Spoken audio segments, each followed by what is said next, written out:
Hello everybody, and welcome into my latest live broadcast. It's Tuesday. It is the 26th of April, 2022. My name is CareyHolzman, and I am a professional PC repair technician. I have been in business working with residential and corporate customers since, 1991 was when I got my first job in computer repair at a company that built AutoCAD computers called TriStar Computers. And I've been working non-stop ever since in this industry, and I hope to share my 30 plus years of work experience with the enthusiasts and hobbyists out there, and hopefully give you some perspective that comes from a place of accountability and comes from a place of pragmatic practicalism with regards to return on investment, not only financially, but on your time as well. So we try to keep things realistic, down to earth, well-grounded, and if it's something that you're interested in doing for a living, computer repair, computer building, I'd like to adjust your expectations because there's just a lot of enthusiast and hobbyist channels on this subject here on the internet, and not many people working in the industry representing what it is on the inside. So I hope that at the very least it'll give you some difference of perspective, and that the way that other channels describe issues and spend money and spend time may not be seen as practical or reasonable from a different perspective, and I'm here to bring you that perspective. So welcome in everybody. Thank you for joining me today. I had a call today. This gentleman reached out locally here in the Phoenix area with a Lenovo laptop that's running very, very slow, and it's not letting him do any, make any changes, claiming he needs administrator access. This laptop, now I'm just going to share with you what I know from the customer. There's been no preparation to this video other than me setting the laptop down and plugging it in. I've not touched it. I've not turned it on, because as a real repair field technician, this is what your job is, right? You're not going to have time to research and prepare. You just go out there and fix it, and you better fix about 3 or 4 a day, or you can look for another job. So, you know, it's a much different amount of pressure and skill set than hobbyists and enthusiasts. Not that there's anything wrong with hobbyists and enthusiasts, but there is just a very small voice representing the actual people in the field, and I'm hoping to make that voice a little louder to once again offer you an alternative perspective. And the customer tells me that they bought the computer from a refurbisher who refurbishes for Lenovo, and they initially had no issues, and eventually they had a problem with it. They took it to, like, you know, Office Max or one of those places, and they told him he needed to buy a new Windows 10 license, which didn't make any sense because he already had one. It's like a mechanic telling you need to buy another registration for your car. But he doesn't know any better. He assumes the person behind the counter knows more than he did, and let's face it, they usually don't. But be that as it may, he paid the money. They reinstalled Windows 10 on it and gave it back to him. And I can't remember if he said it was working at all, but this thing's got BitLocker on it for no apparent reason. It's more or less a desktop replacement. He plugs it in and runs a hardline Ethernet cable to it. He doesn't use the Wi-Fi. He doesn't travel with it. I don't know why he put somebody put BitLocker on it. It says anytime he wants to make any changes, he needs to be an administrator. So somehow he's lost his administrator privileges. And this whole thing's locked down and messy, and it's very, very, very, very, very, very slow, which usually indicates to me a failing mechanical hard drive, but also sounds like his user profile may be corrupted, and it sounds like some Windows files are missing. He mentioned that because he doesn't use the Wi-Fi, he deleted all the Wi-Fi apps. I don't recommend that. Simply push the button on the laptop to turn off the Wi-Fi, or simply don't use the Wi-Fi. When you plug an Ethernet cable into it, the Wi-Fi disappears anyway. It's when you have a laptop and it has both Ethernet and Wi-Fi, The Wi-Fi option goes away when it senses an Ethernet cable is plugged into it. So I'm not sure why he did that, if he was trying to free resources or if he was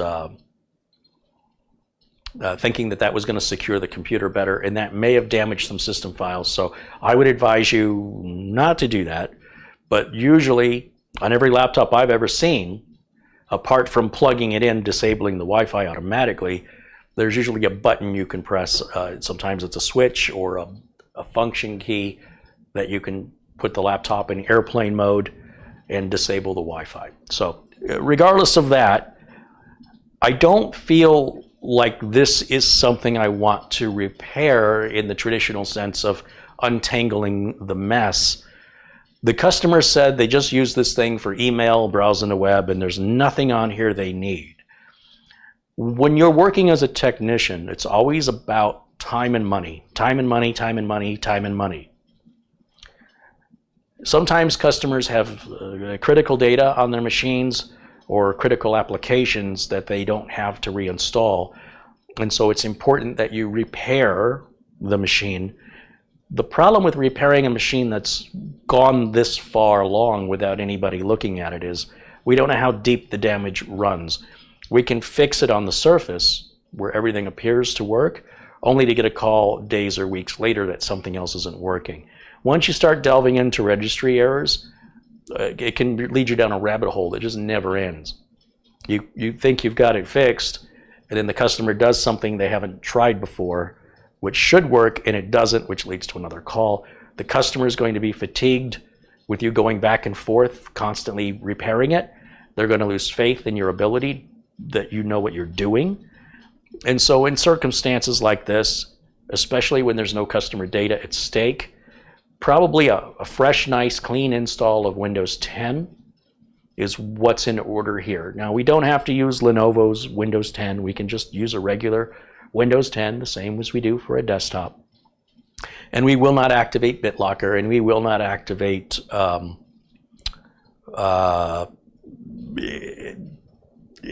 I don't suppose there's any Lenovo applications that we'll have to download and install. Everything that this laptop requires to run, including the Wi-Fi and the networking, all of those drivers should come from Windows 10 automatically. This is not a power user. They just want a reliable machine that is secure and doesn't take forever to boot up. And sometimes he says when he turns it on, it just takes forever to start. And I don't think I'm even going to turn it on and verify these complaints because I don't see the point in it.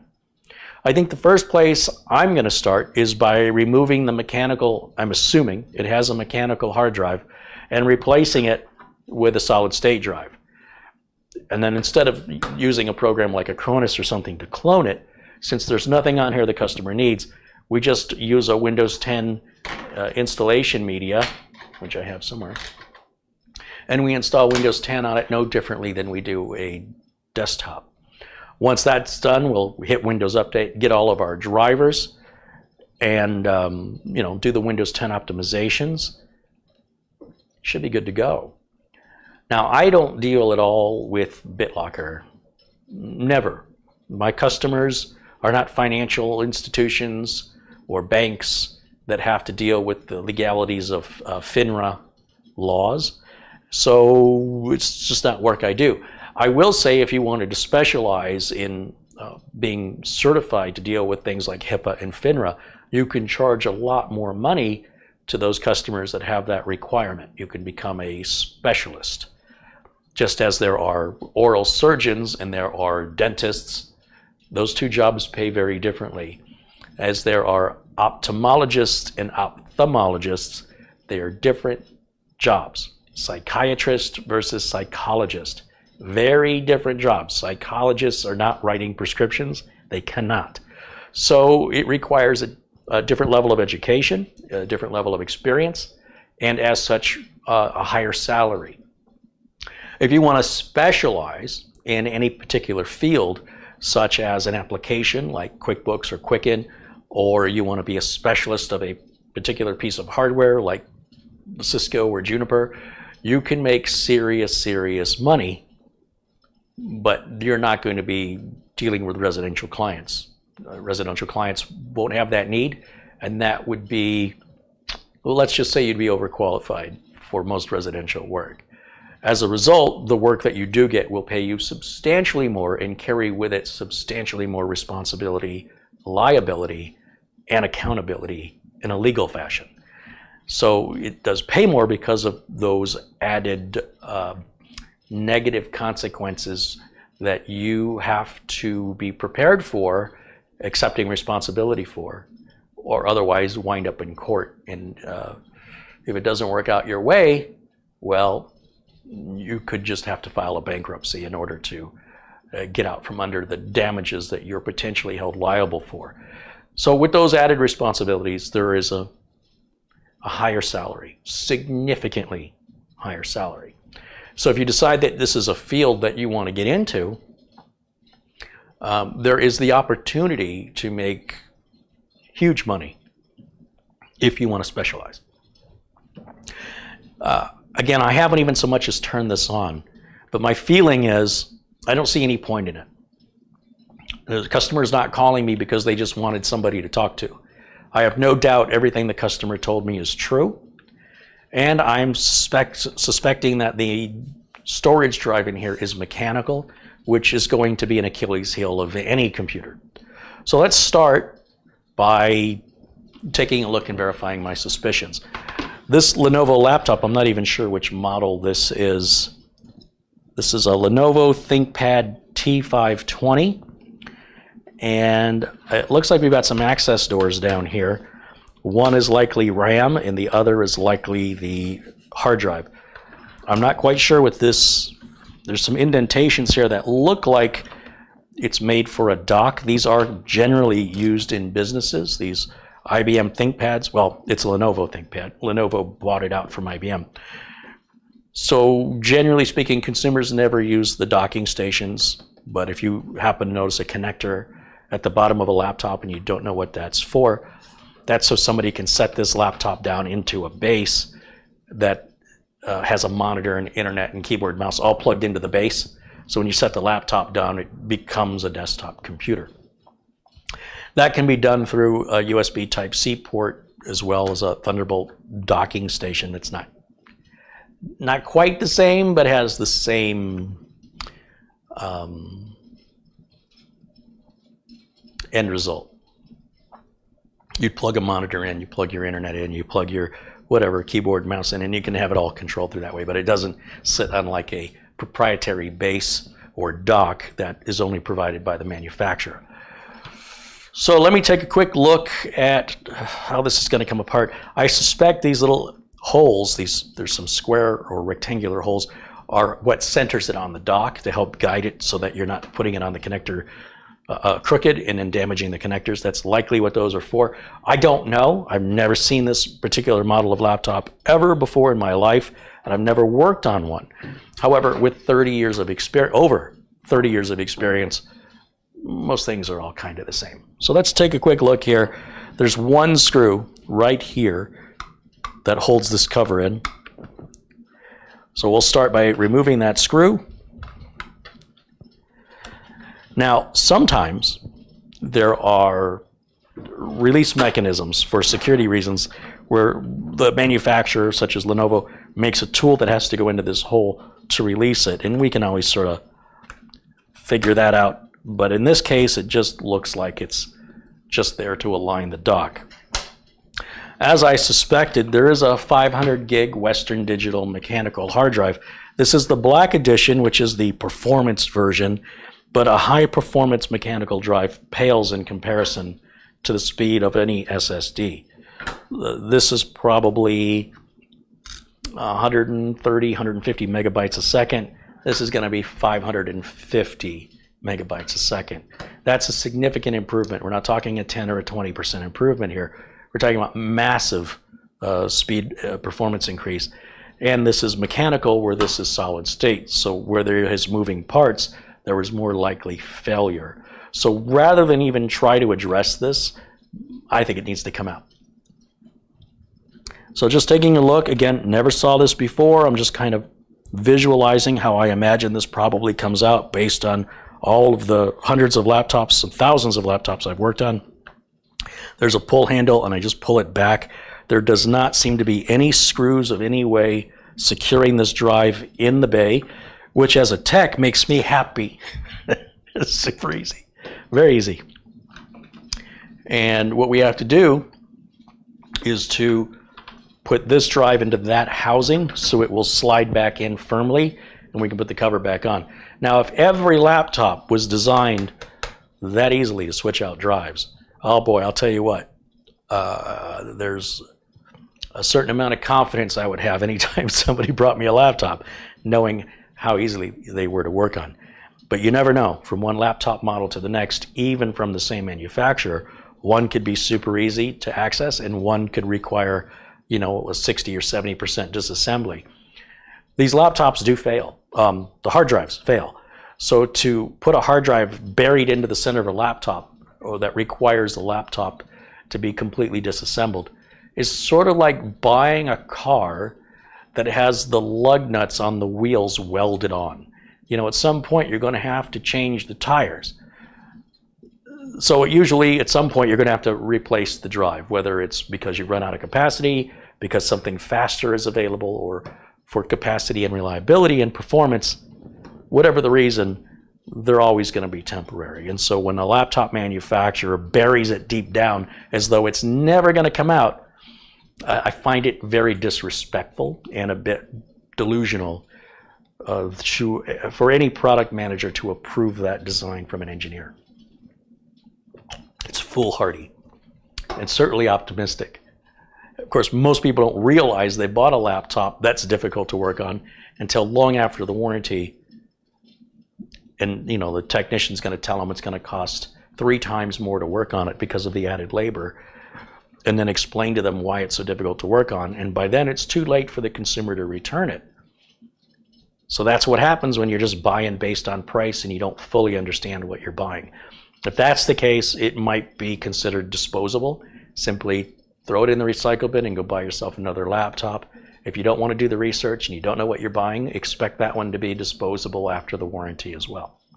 So all I'm saying is set your expectations accordingly. When I look at this drive, I don't see any screws or anything holding it in. So I just want to peel back.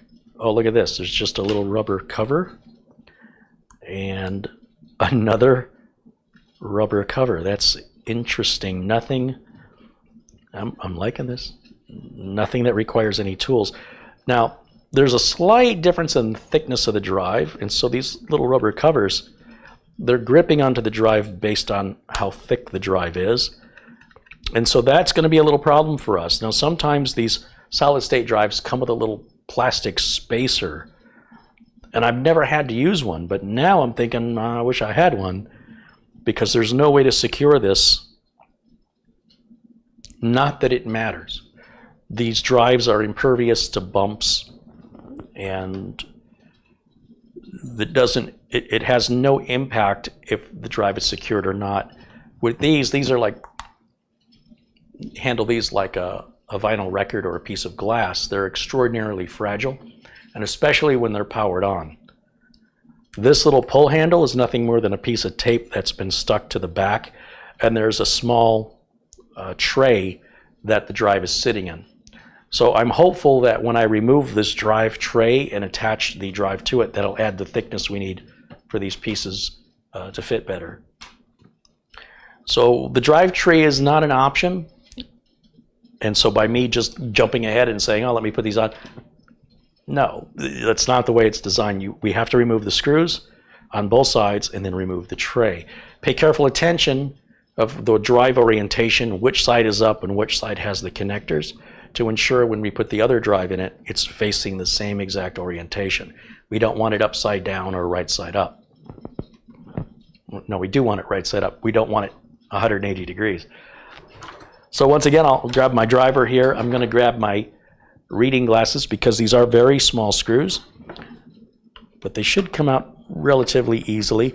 You'll see I don't use power tools on these little tiny screws because they're very easy to snap in half or to snap the heads off of, and they don't require much torque, and they're not big long screws that require a lot of effort that would result in perhaps some carpal tunnel syndrome or repetitive stress disorders. Sometimes we take screws out of, computer fans that are 2 inches long, stuff like that. It's a lifesaver. Well, it's a limb saver to have an electric driver. They do make small precision electric drivers for people that do a lot of small detailed electronics work. I've used them in the past, but I don't find them to really be any easier. If anything, I think they're a little more difficult to get the screw head aligned, and to each their own. They do make them. A contribution has come in, and that is from Madi Yoel. Madi contributes $20. He says, hello, Carey and chat. Hey, Madi. And Planet Cryos with a $10 contribution. And thank you, Planet Cryos. Thanks, guys, for supporting the channel.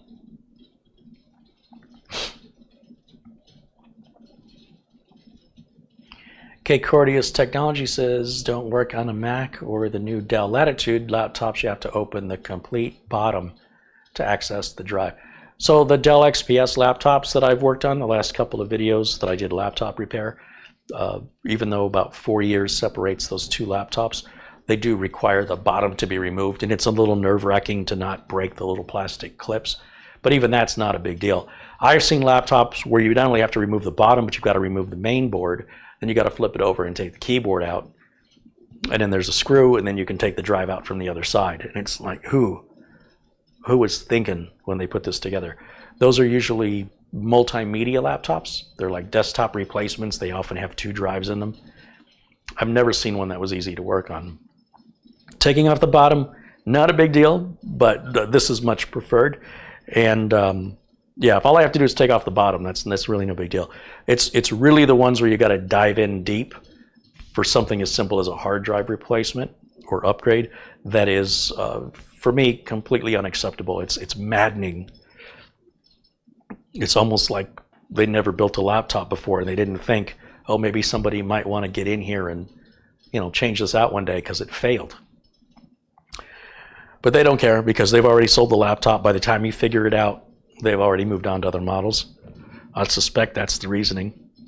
Knowing that the laptop drive with the logo up top, the connector on the bottom, logo facing outward, with the screws out, it'll just simply come out of the tray. We'll find our logo, orient it in the right direction. Connectors on this side, and we can put the screws back in. You can see none of this is rocket science. It does require a bit of patience and paying attention. I wouldn't try doing this while at the same time watching a movie or a TV show or any other distraction. There are very tiny, tiny screws that if they are dropped are going to be very difficult for you to replace. Although nowadays with Amazon and eBay, I'm sure you can find them if you look hard enough, but you're not going to be getting your repair done until you have the screws necessary. And so what might have been an hour to repair, it now becomes 3 or 4 days as you have to wait for parts, assuming you could find the parts. Once again, as a hobbyist or an enthusiast, it's inconvenient. As a business, that can put you out of business. If you have a bunch of customers all waiting on parts and you have employees sitting around on the clock doing nothing because there's nothing for them to do until the parts come in, well, you likely won't be in business very long. It is, like any business, it's very competitive, and the one who can do the job fastest, cheapest, and get it right the first time is going to get the most amount of business. Business equals growth and opportunity and financial independence, and nothing that any enthusiast has to worry about with their own computer. Now, I've set this drive back in here, and I'm just seeing how just a test fit here. Obviously, it needs to have these little rubber bumpers put back on. I'm curious if they'll fit better. You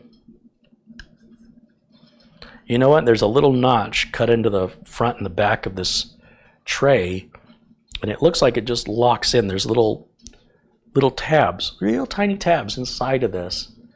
And if you put it in on an angle, they lock in. It's like, I don't think there's a front or a back, But when I put the bottom on first and go towards the connectors, it does have a clicking sound or feeling that locks it in. And now when I put the drive into the bay here, it's a much more tight fit. And then I slide it forward. And then I can put the cover back on, if I could figure out where I just put the cover.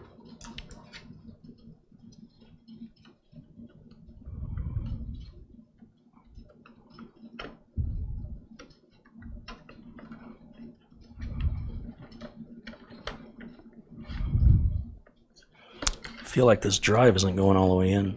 There it goes. It had a little bit further to go. There's a little ridge that it was sitting on top of I couldn't see. But when I was having trouble putting this lid back on, you notice I didn't force anything. As soon as I encountered resistance, I took it back and visually inspected it. And when I couldn't see, I thought, what's blocking it appears to be the back of the drive, which would imply that the drive's not fully forward. And that's exactly what the problem was. So not having to prepare or read documentation, you should be able to,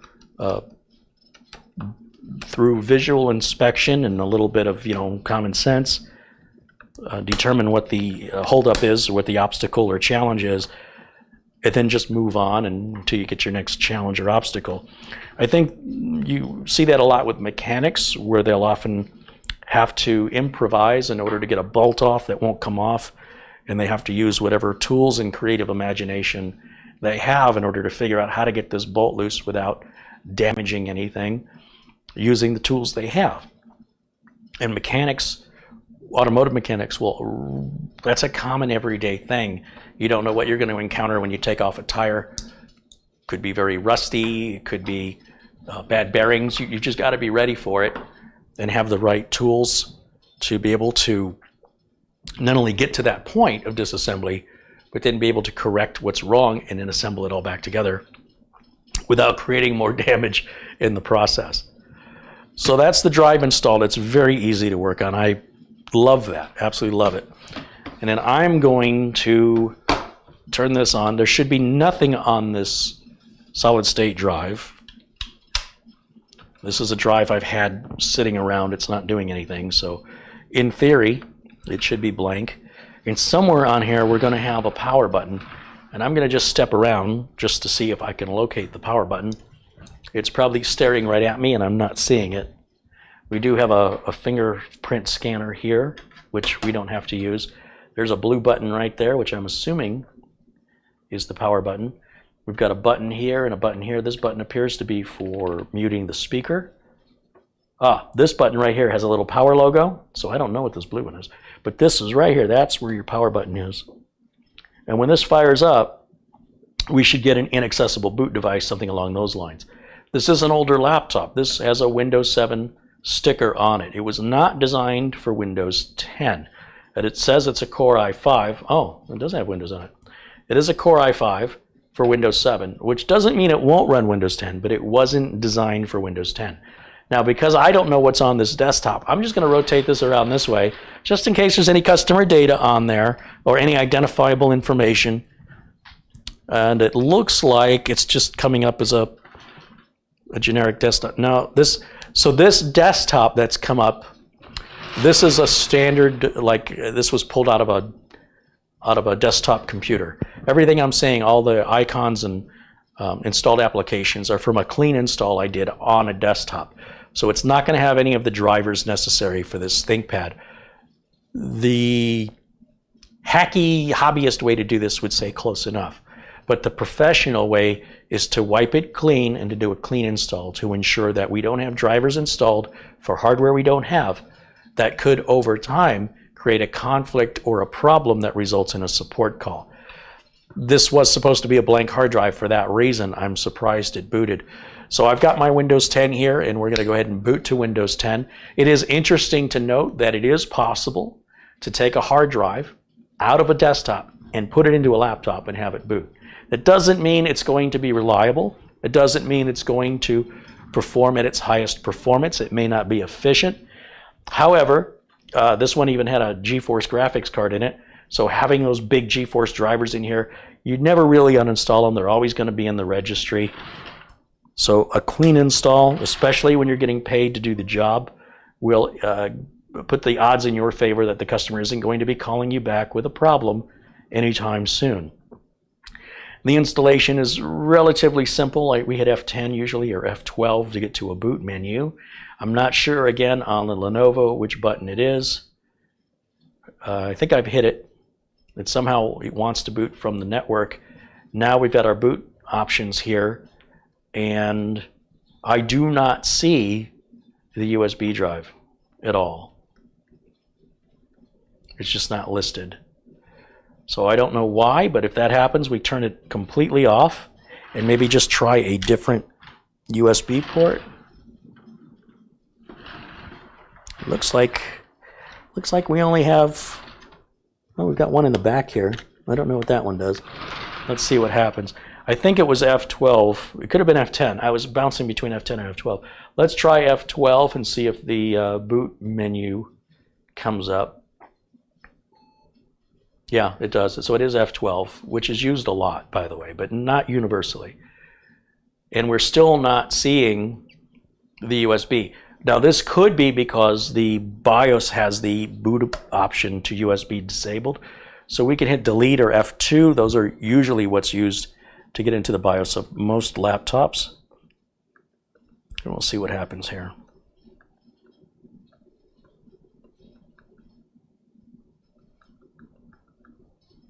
It's not letting us in. I'm going to just hold the power button in, and it should forcibly shut off after about 10 seconds. I don't care if I'm corrupting any files because we're going to erase it anyway. I'm not quite sure how we're going to get in the BIOS on this one. Maybe F1. And I'm just guessing at this point using the most common. Yeah, F1 is entering setup. And then we'll get into the BIOS and we can look. This computer is equipped with CompuTrace. Yeah, who cares? BIOS version, we can look for a newer BIOS as well, but we'll do that after we install Windows. And only 6 gigs of installed memory, but that may be fine for this customer, especially with a solid state drive.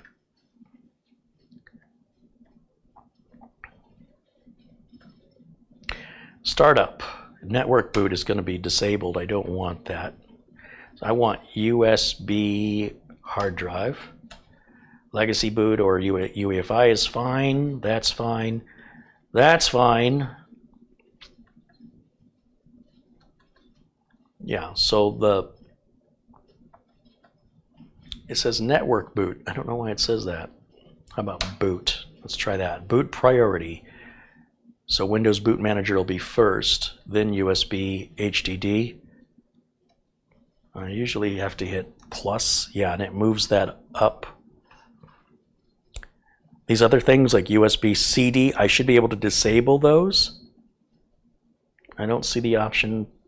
Let's see, delete, deletes it. Okay, so we should be able to hit the delete button. It says it right here. Delete. It's not letting us delete. Exclamation enables or disables. So shift number 1, we can really reduce this list. And this list is all of the disabled items.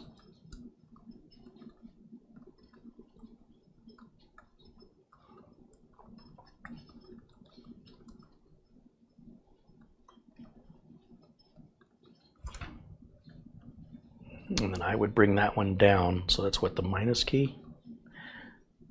Yeah. So all that looks right to me, and even this HDD1 can go away. So shift exclamation. So now we only have 4 bootable options: the Windows Boot Manager, anything USB HDD, the internal hard drive, or the internal CD drive. That's it. We've disabled all of these items because there's never any reason why you would want to install from there or load from there. And then other HDD might be something we have to enable. Right now I'll hit F10 to save and exit. I'll say yes to that. And now when I hit F12 on the boot option, I'm hopeful that I will see the USB hard drive. Still trying to boot off the network, which is interesting. and I'm still not seeing the USB hard drive as a boot option, which is a little disconcerting. However, what I think I'm going to do is I'm going to let Windows boot normally.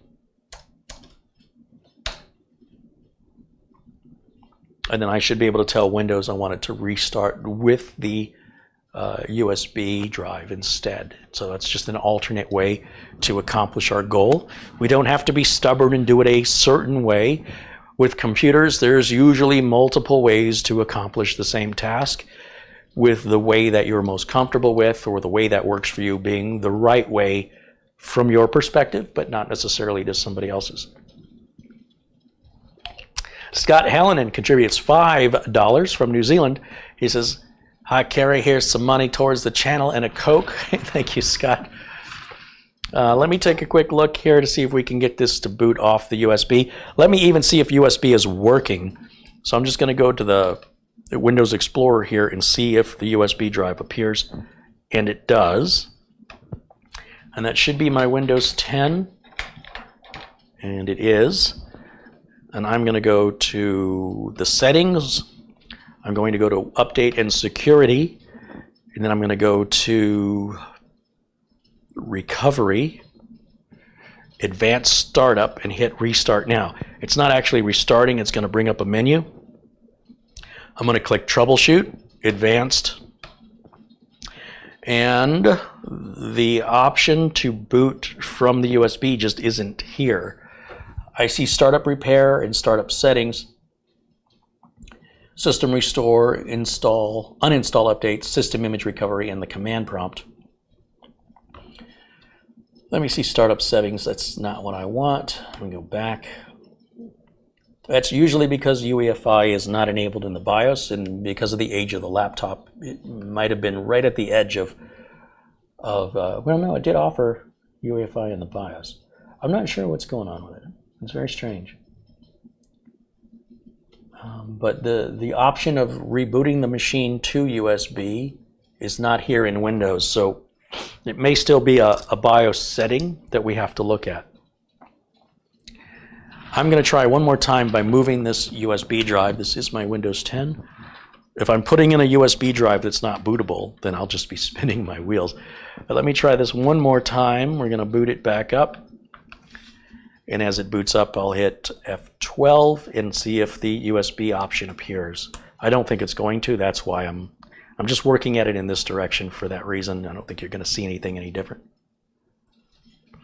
Fascinating that it keeps going to the Intel boot menu, the Intel LAN boot when I thought I disabled it, but we're only getting the hard drive and the CD drive as boot options. So that's a little bit worrisome, but there may be another setting in the BIOS that I'm missing. So I'm going to go back into the BIOS one more time. Now, the gentleman that owns this doesn't know enough to go in there and change anything. So this would have been changed by your technician at the Office Max, presumably for security reasons like setting BitLocker. It's over the top and ridiculous, and in my opinion, completely unnecessary. So we're just going to undo what that other person did. I just look on the chat room here to see what's going on.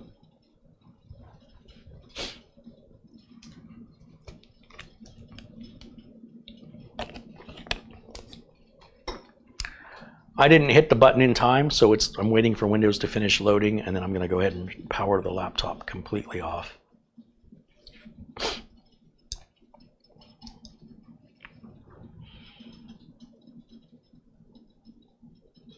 Just waiting for the power light to go off on the laptop. That screen has gone black, but it's still on. Now the power light's gone off, so I know the laptop is in fact off. And I'm going to press F12. No, it's not F12, F1. F1 should get us into the BIOS. F12 is the boot menu. It does vary for manufacturer and model, so yours may be different than what you're seeing here. So I want to look a little closer at the BIOS, see what I might be missing.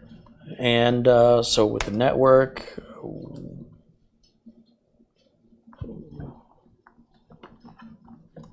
I'm going to disable the LAN option ROM. That should prevent that from coming up. USB UEFI BIOS support is enabled. That's fine. The rest is keyboard and mouse, display, power, SATA, CPU, AMT, the system date and time, password, fingerprint, security chip. I'm going to disable. We don't need security on this. UEF BIOS update is enabled. Memory protection is enabled. Virtualization, for some reason, is disabled. I'm going to enable virtualization. I don't know why they disabled it. In the VTD feature, Ethernet LAN, wireless LAN, WiMAX. We're not going to use WiMAX. That's an old technology that Intel promoted as being a wireless internet that never gained any traction and has gone obsolete. This has FireWire, which we could probably disable, but I'm not going to bother. eSATA port. I'm going to disable the eSATA port. Microphone enabled, fingerprint reader enabled. That's fine. It doesn't hurt anything. Anti-theft. I'm going to permanently disable the anti-theft. CompuTrace. Yeah, we want that removed. This is stuff corporate America likes. Network boot. I see. So under network boot, it says USB HDD. That's very confusing.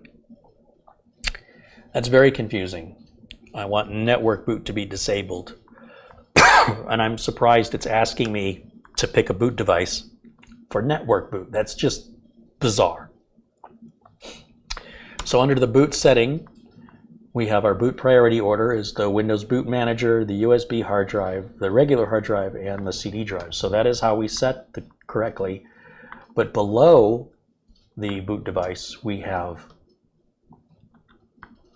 something called network boot, UEFI legacy. Boot mode is quick or diagnostics. Quick is fine. Boot device list is F12. That's enabled. And the boot manager is enabled as well. So, what is this network boot? Select top priority of the boot priority order when waking from LAN. Oh. Okay, I would like to see that disabled. It doesn't seem that that is an option here.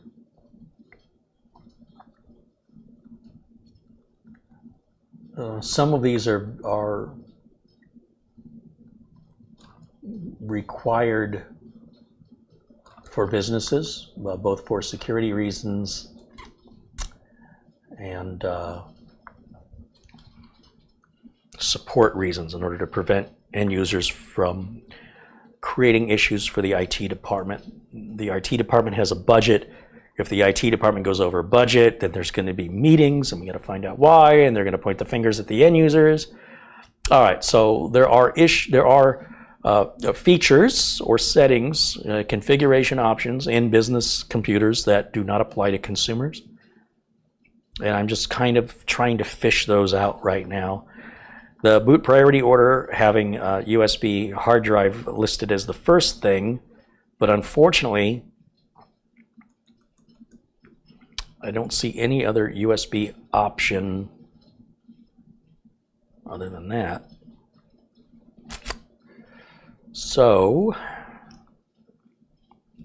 I'll hit save and exit, and we'll restart. Now, I don't think that's going to make enough changes, but let's see what happens. Jim says the BIOS might not like to boot from a thumb drive larger than 32 gigs. Well, that's good, because this is not when I do a Windows boot media, I use 16 gig flash drives. So anything more than that, in my opinion, is just wasted space.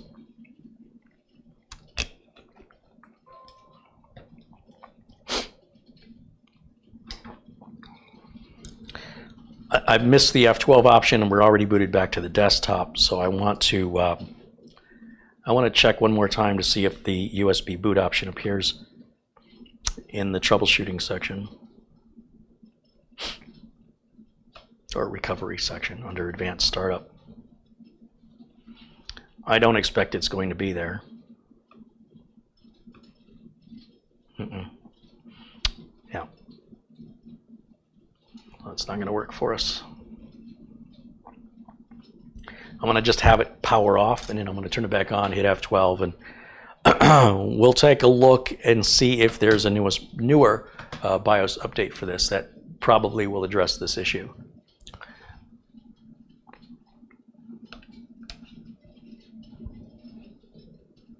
But for now, I'm going to hit F12 one last time just to see.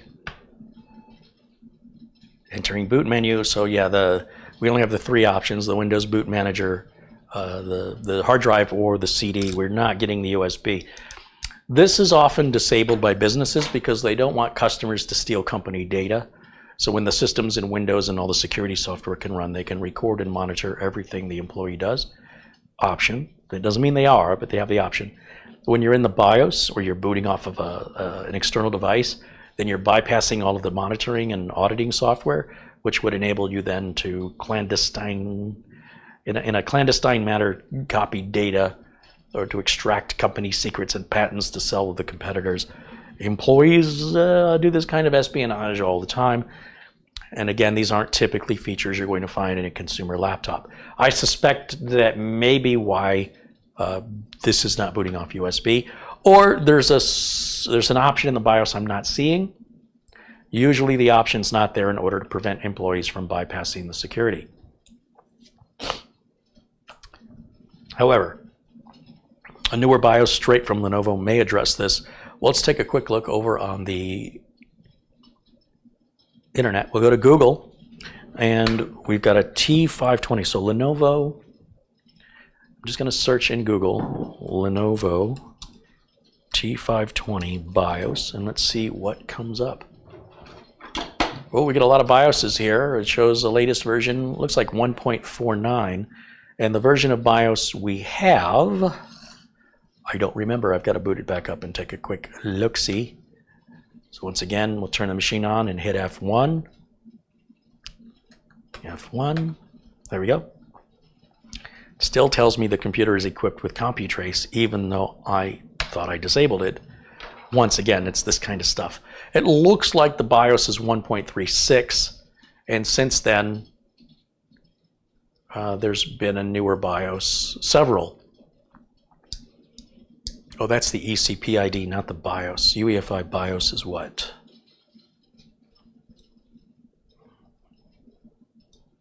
Unclear.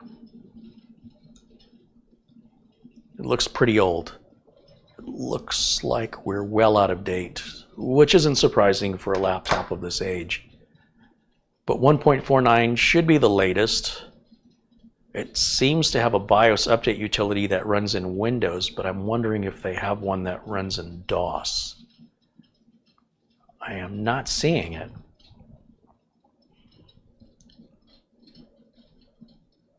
And it's the severity of this update is critical. Interesting.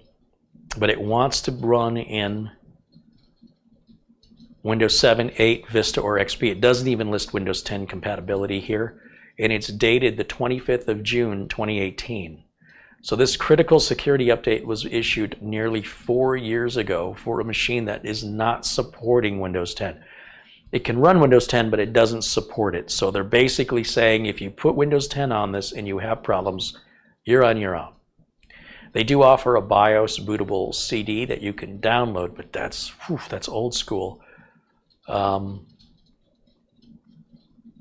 It certainly looks like this has version 1.36, which is what it says, and the latest version is 1.49. What that means is there's a 1.37 that came out. There's a 1.38, 1.39, 1.40, 1.41, 1.42, 1.43, 1.44, 1.45, 1.46, 1.47, 1.48, and now 1.49. So there's 1, 2, 3, 4, 5, 6, 7, 8, 9, 10, 11, 12, 13 missing BIOS updates. Now, we only have to install the latest. We don't have to install the 12 in between. So I'm going to grab 1.49 and download it. There are always exceptions. So you'll have to check your particular machine. In most cases, you just simply download the latest BIOS version, not every BIOS version. Usually there are stipulations on the website that you're downloading the BIOS from that specify if a minimum previous BIOS version is required, and that's typically found on AMD computers, not usually on Intel computers. Now, if we look, there's a text file here that kind of explains the BIOS update utility, but I don't see any individual BIOS file. It may be embedded into the executable file. Every manufacturer does it differently. It's still the same sort of end result, but how we get there varies depending on the manufacturer's perspective. And when you have a machine that's built for a business, it is built to be worked on by an IT staff, not by the end user. So there's this very different approach to how they go about supporting it. Not all machines for business are designated like this, but some are. It depends on the company that purchased it and what their requirements were. So we're version 1.36. We want version 149. So I'm going to grab my BIOS flash drive here. I'm going to plug it into the streamer that I've just downloaded the file on, and we'll copy that file over onto the flash drive. And that's a lot of updates that's missing, a lot.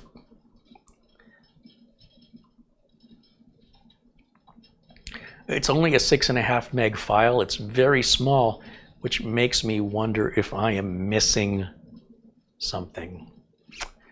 That seems awfully tiny. But BIOSes today are much larger and more complex than on an older machine. So I'm going to just give it a shot and see what happens. I'm going to go ahead and just turn the machine off. Hold the power button until the machine turns off. We'll go ahead and fire it back up. We'll get back to the desktop, and well, in Windows, I'll plug in the flash drive and run the BIOS update utility and see what it does. I have no idea. It might all be in that one file, which is what I'm hoping, and if not, I'll go back to the website and look a little closer. Most of the work I do is very cursory. I'm looking for a clue or a hint, and then I'm charging forward without any more information. Usually that works for me. In order to expedite repairs and do as many as quickly as possible, there isn't time in the working world where you're getting paid by an employer to fix machines to look at every little granular detail of every unique machine, unless you're going to keep seeing that same model and make of computer over and over and over again. In all likelihood, you'll never see it again, and you're on to the next make and model and its idiosyncrasies, and then you're going to forget all about that as you absorb the differences in the next one. And the more you do in a day, the higher up and likely you're going to go in the company, and management is going to smile upon your efficiency. If you're just keeping up, that's fine. But if you can make everybody else that works with you look bad by you working better, more efficiently, getting more done in that day, management's going to love you, and they're going to want to promote you and maybe make you somebody that's a training or a lead, so that other people can learn your skills, so that everybody can be as efficient as you are. Again, not an issue a hobbyist or enthusiast ever has to even consider. Now, with the desktop up, as I mentioned, I'm going to plug the flash drive in, so I'll step around here.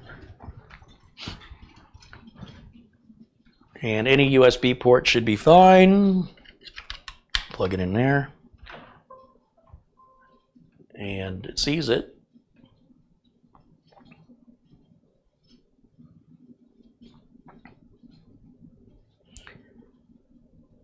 And I want to copy the file off of the flash drive because it's going to run in Windows. I don't want it to disconnect the USB in the update process. This is probably unnecessary, but BIOS is a very serious update, should not be taken lightly. I don't need that anymore. And then I can double click on that. It says, do you want to allow this app to make changes? Yes. Welcome to the ThinkPad BIOS Update Utility Setup Wizard. We'll hit next. Accept the license agreement and hit next, next, and install. Install the ThinkPad Update Utility now, yes. Update ThinkPad BIOS or update model number. I don't really want to update the model number. That's strictly a business requirement. So yeah, update the ThinkPad BIOS next. Before continuing, please ensure the following.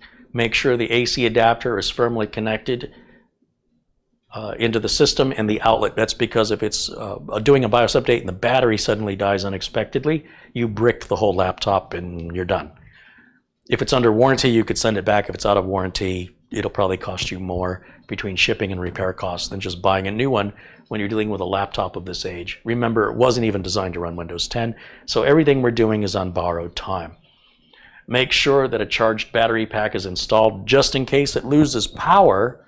Right, the power goes out, Murphy's Law, when you're doing the update, you're right back to a bricked laptop, so the battery will kick in, but you don't want to run off the battery. Save all open files because we're going to reboot the computer and you're going to lose any work. And please do not suspend or hibernate your system while updating the BIOS. This is all standard protocol.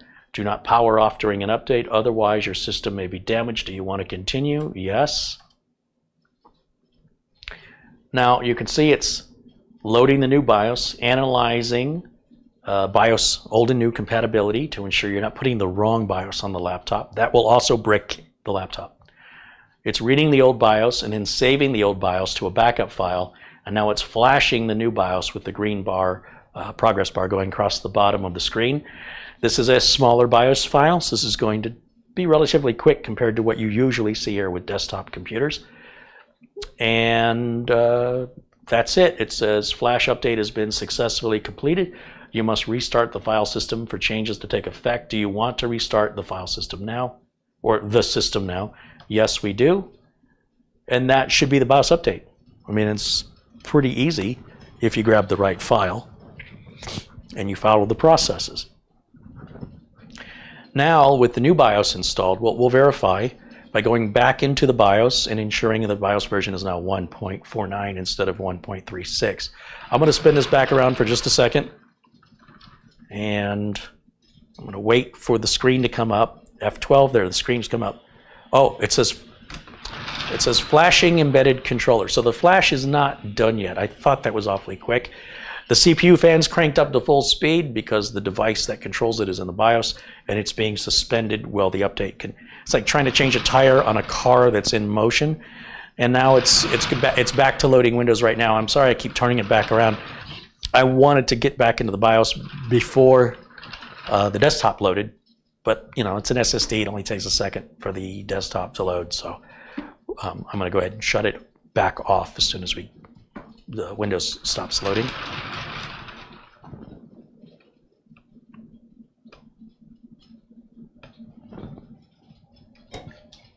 In theory, we should have BIOS version 1.49. So I'm going to go ahead and turn it back on, and F1 is the key to enter at the post screen to get into the BIOS. It's entering the setup. We're still getting the really irritating warning message, but it's nothing the consumer would ever see anyway. It's just annoying to me. And then BIOS version says 1.48, which is interesting. 1.48. I don't know why we don't have 1.49. It's dated April 18th, 2018, so that is 4 years ago.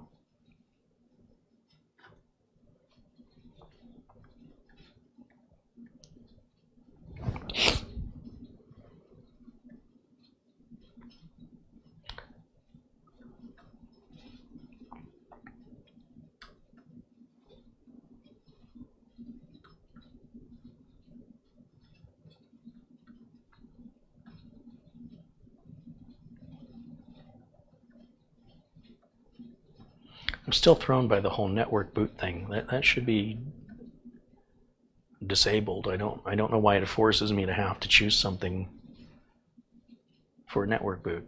It's very strange.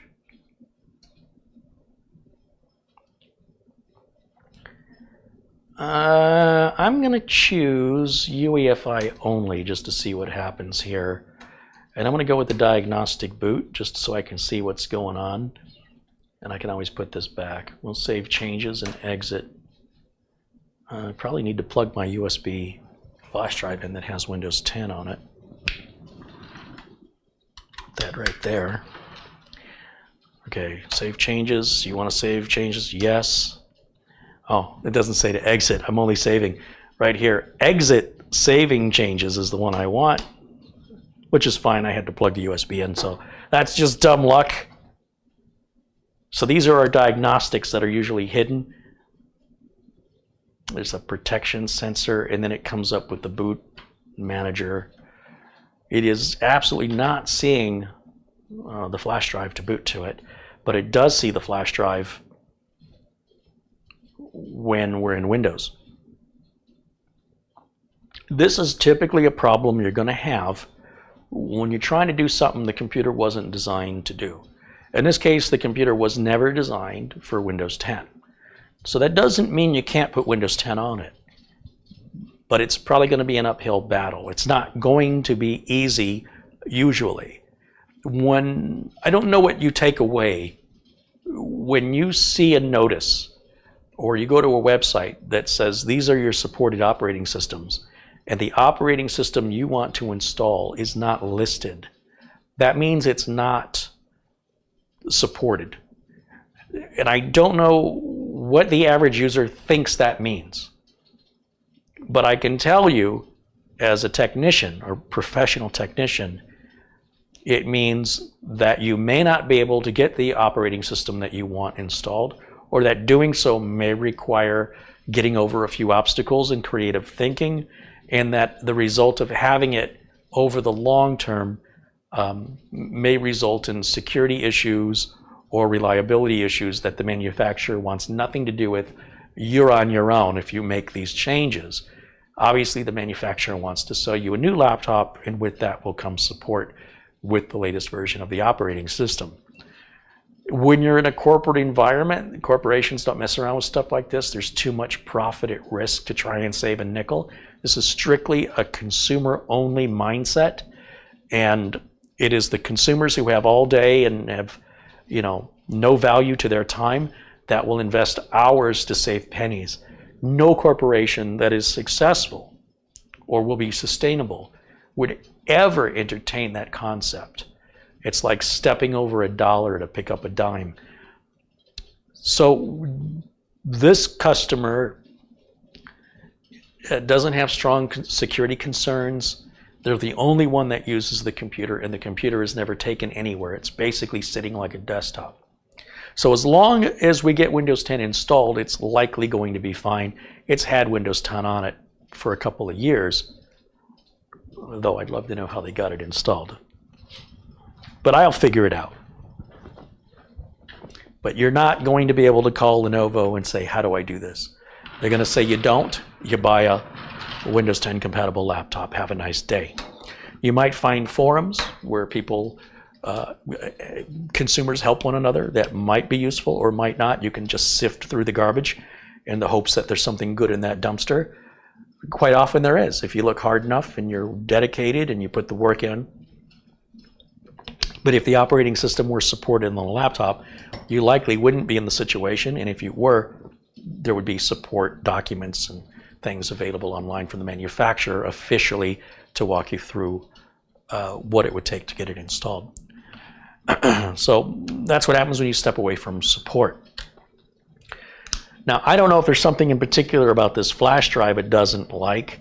So out of curiosity, I want to try this Linux-based Acronis boot disk just to see if it even sees it, and if we have an incompatibility between the USB flash drive or in the file system. So I'm going to fire this back up with the Acronis Rescue, and I'll hit F12, and I'm just curious if this drive comes up as an option.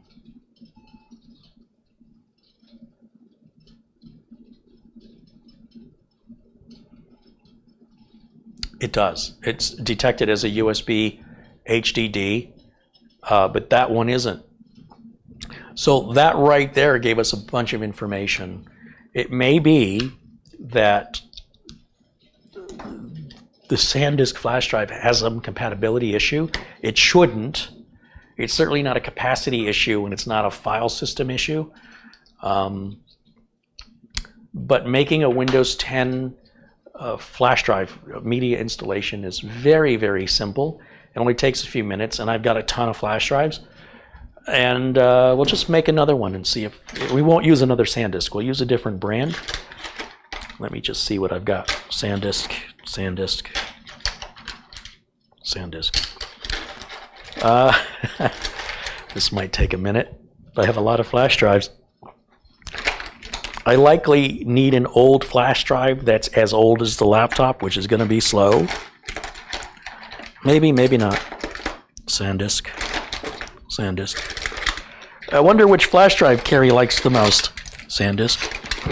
Excuse me. Ah, what's this? Silicon Power 8 gig. That's perfect. Perfecto. Let's go ahead and put that into the streaming computer.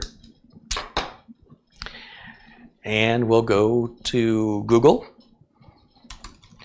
And we're going to type in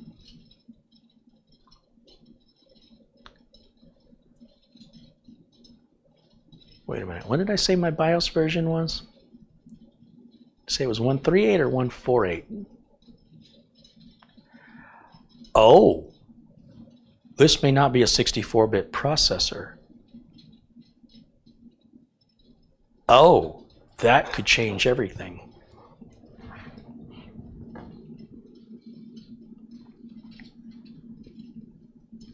I don't know. I don't know if that's a 32-bit processor. I don't think it is. It should be a 64-bit processor. If it's an old 32-bit processor, that adds another obstacle in our path to downgrade our installation. I haven't installed a 32-bit operating system in over 10 years, so I'm not exactly sure what's going on here.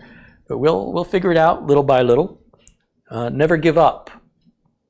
And never let people on the internet belittle your journey to education simply because they claim to know something. They weren't born knowing information.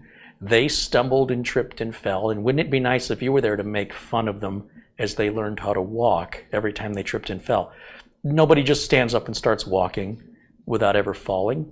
And it irritates me when there are snobbish elitists who think they're superior to others simply because they've got an experience you don't have, or they watched a video in place of experience and may have no clue what they're talking about, but they want to convince you you're stupid. Those people need to be removed from the internet, as far as I'm concerned, and preferably removed from society. Put them in their own little place and let them all drive each other up a wall. The rest of us, the best we can do is just ignore them. Don't let them get in your head. They are not as smart as you. If they were, they wouldn't have to tell you that. The very fact that they feel the need to tell you is a public, voluntary display of their insecurity, looking to diminish you to make them feel higher in society, move them up a notch. That is a personality deficit that, in my opinion, should not be advertised. And if you see it for what it truly is, it is a weakness, it is an Achilles heel, and it is a defect or a deficit in that person. So please, don't give up.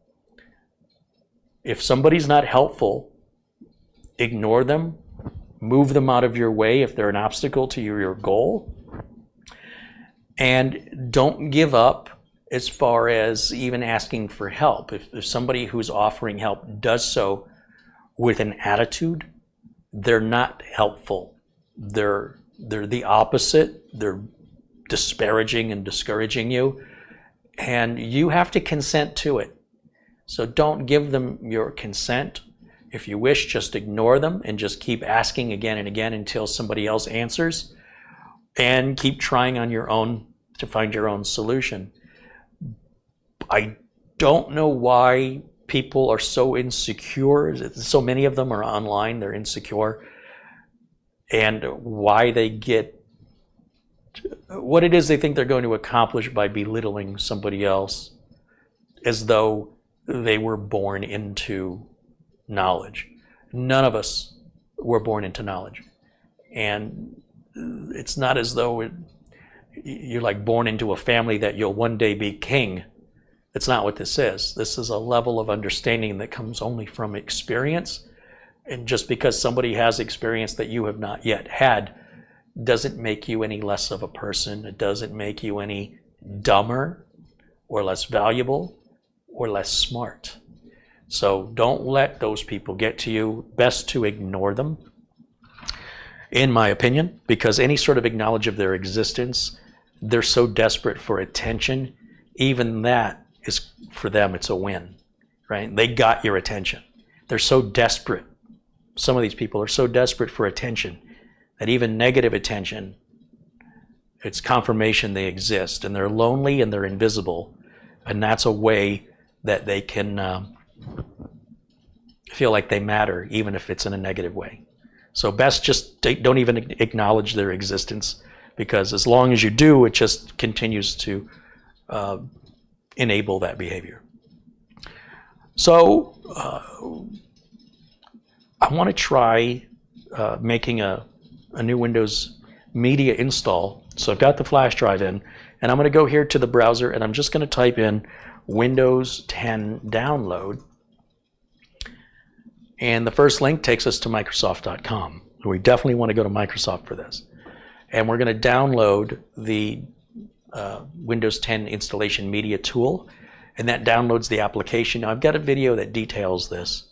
Just CareyHolzman download Windows 10 is your search in YouTube, and that'll pull that video up and walk you through every step. I want to expedite this and just try and get it done. So I'm just going to go through this off camera. You just see me, but I'm looking at the configuration page, which may be reflected behind me if you look closely. And what I'm going to do is just quickly go through the installation media creation and let it run, because it's going to take just a couple of minutes to write the data to an older, slower flash drive. So there's a license agreement I have to agree to, and in just a minute here, it should offer me the opportunity to create either an ISO image, a bootable DVD, or a bootable flash drive. And I want to make the bootable flash drive, so that's the option I'm going to pick. And then I have to wait, and while we're waiting, I'll take your questions. So the option I'm given right now is whether or not I want to upgrade the streamer to Windows 10, which I don't need to do. It's already on Windows 10. The second option is creating the installation media. So I'll choose the second option, hit next. All the defaults are fine. I'll hit next, and it's defaulting to the USB flash drive is where we want to make it.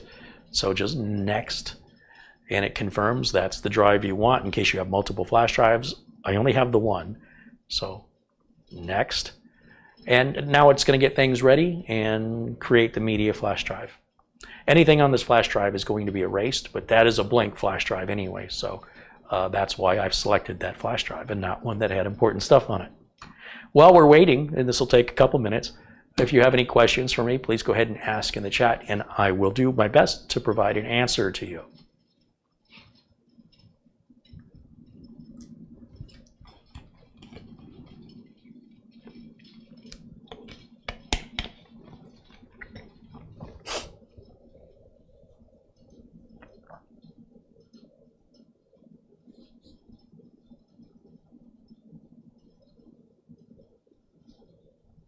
Steven says, some ThinkPads had a UEFI feature called Safe Boot, and that can stop booting from external devices. But I did show you that it was going to boot from the Acronis bootable. So those theories, like secure boot, stuff like that, they go right out the window. Like I said, there's more than one way to accomplish the information you need to move forward. And you have to understand that when I'm putting a different flash drive in, I'm answering a bunch of questions like secure boot, or safe boot, or USB drive compatibility. That's all answered if that flash drive will come up. If neither flash drive comes up, then you're likely to look in the BIOS for those suggestions.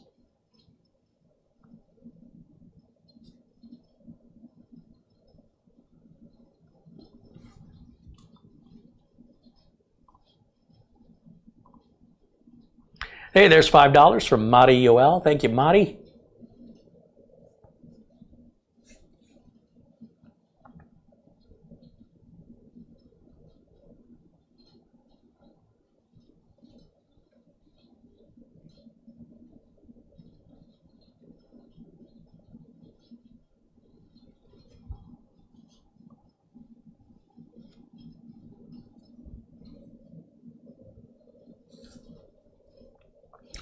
They're pointing out the RAM limitation of a 32-bit operating system would be 4 gigs and this laptop has 6.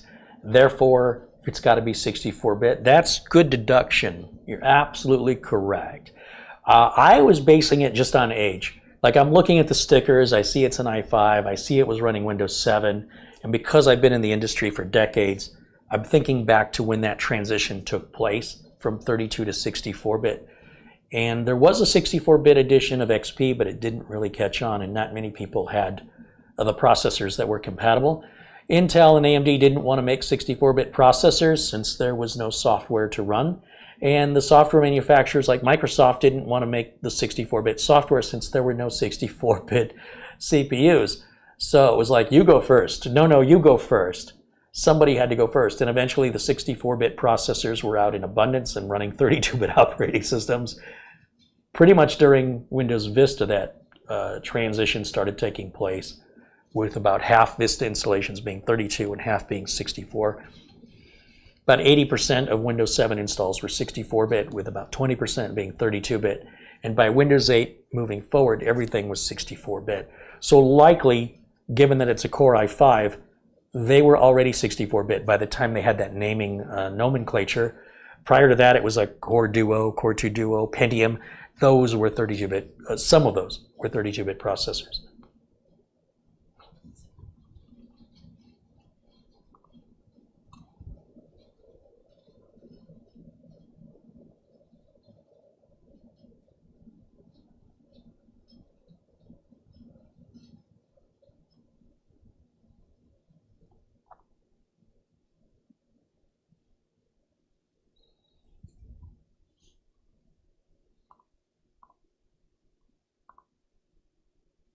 I'm trying to find my tool. 72% done on making the media tool, so almost finished.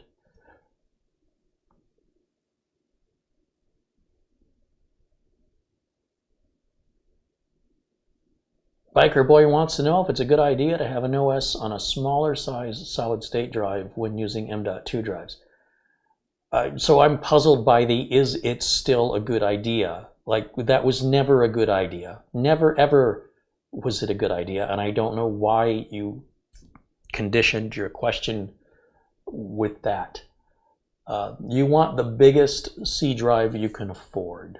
That's the way it's always been. Nobody should have a tiny C drive unless you're in a business environment and you don't want employees saving files onto their C drive. You want files saved onto the server. So you make the C drive as small as possible so that their employee's not able to save much before they start running out of space and call for an IT ticket.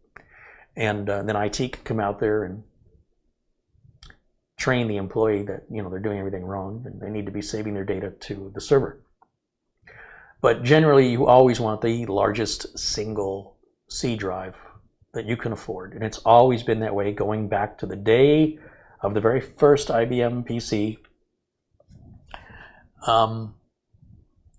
This is something that is a matter of opinion, but the reasons why we separated data back in the day had to do with the limitation of capacity. Those limitations have mostly been lifted, so reasoning behind RAID is mostly gone, especially for consumers and performance reasons.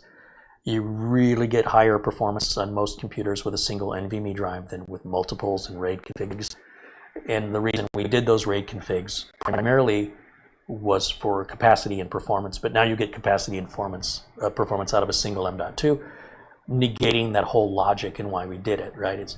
We used to do things for a reason back in the day, but we don't have those reasons anymore. So why are we still exercising those same workarounds? It doesn't make any sense to me.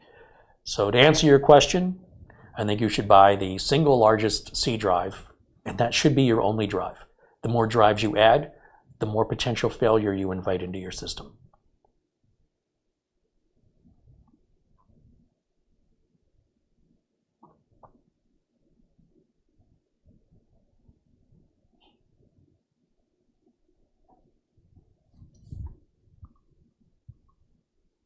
Okay, how's my Windows creation tool? Still moving along. Flash drive is flashing, so I guess before it was creating the data, That's already reached 100%. Now it's writing the data, and it's at 56%. So that'll give you an idea of how long the process takes. It's not very long. And hopefully it'll boot from this flash drive, but maybe it won't. We'll have to just wait and see what it does.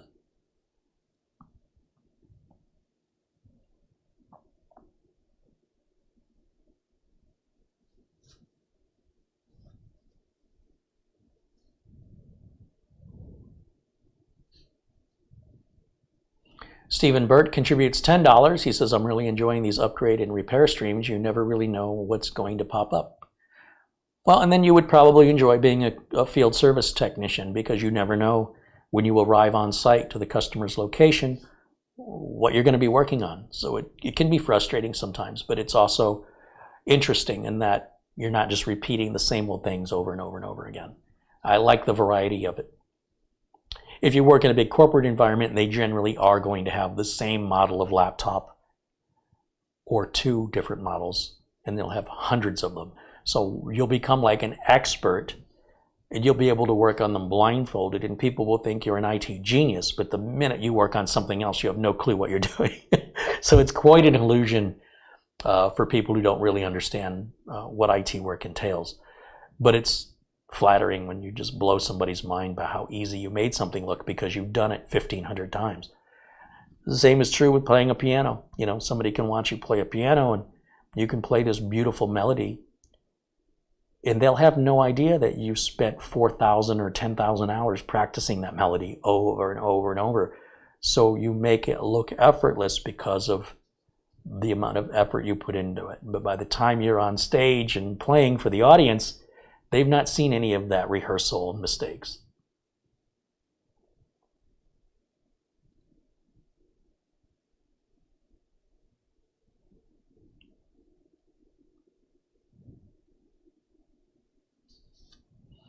Mr. TJP Coins and Jokes says he's not feeling well, so he's just been in the corner lurking.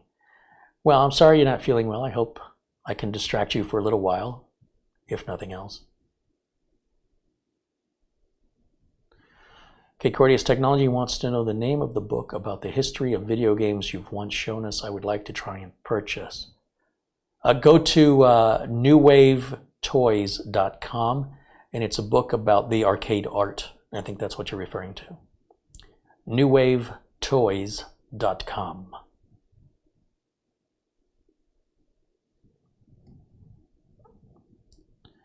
Jason says hello. Welcome in, Jason.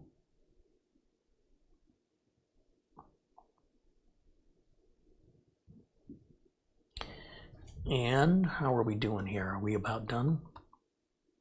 It says the flash drive is ready, so I'll click Finish, and then I can just pull the flash drive. You don't have to safely disconnect it on Windows 10. I'm going to plug the flash drive again in any USB port. We'll hit the power button here, and I'm going to press F12 and see if it comes up as a boot option. I'm hopeful it will, but it might not.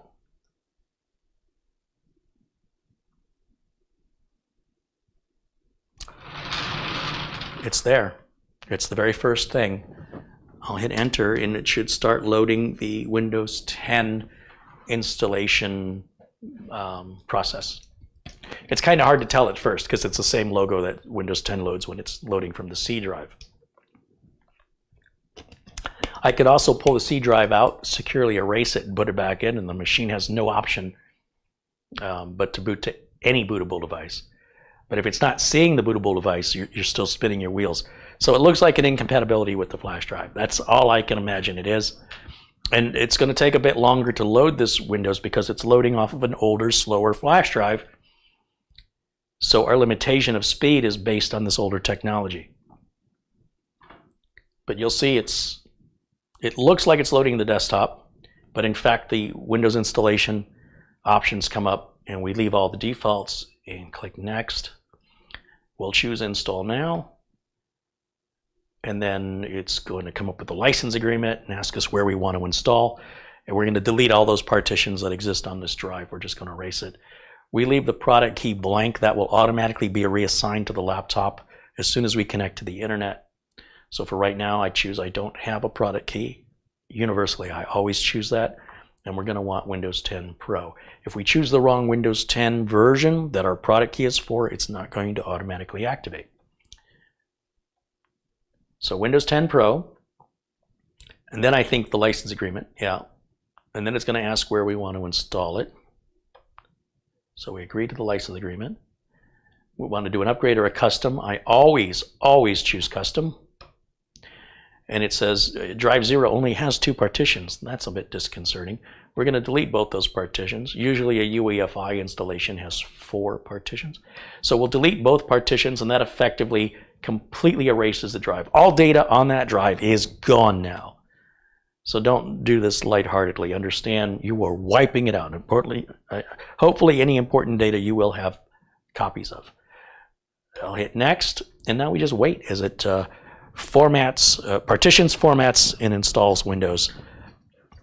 And so we're back to the waiting game, and again, back to answering any questions you have while we wait.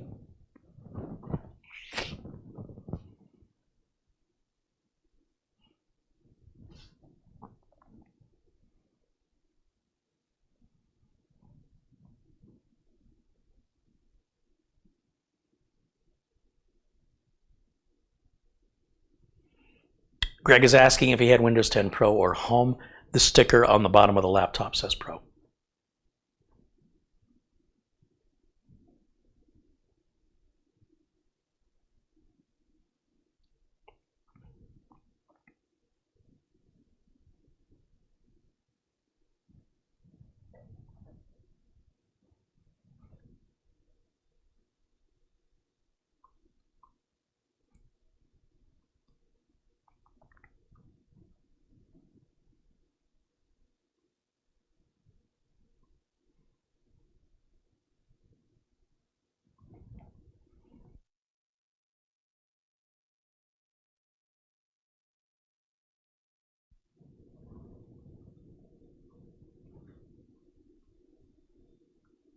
I'm looking through the chat to see if there's other questions I can answer while we're waiting for the install to complete.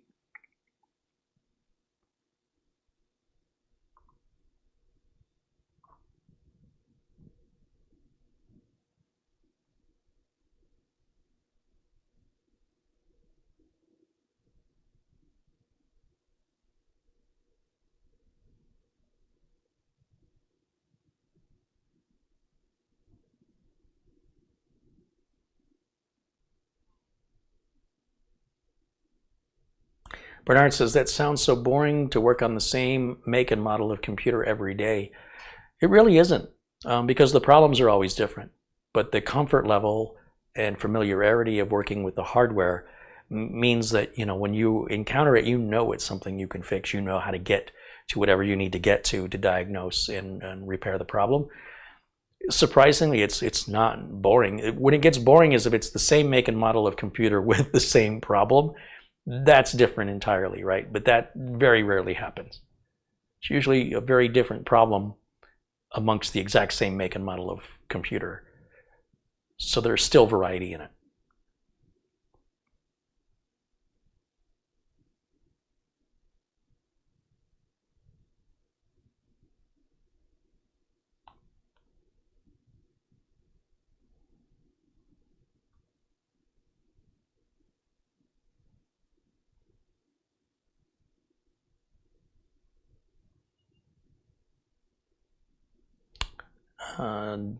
Darnell wants to know my thoughts on GPU prices. I don't understand the question. I don't have any control over GPU prices, whether they're up or they're down, and I think learning to accept things and move on is more important than having an opinion about it.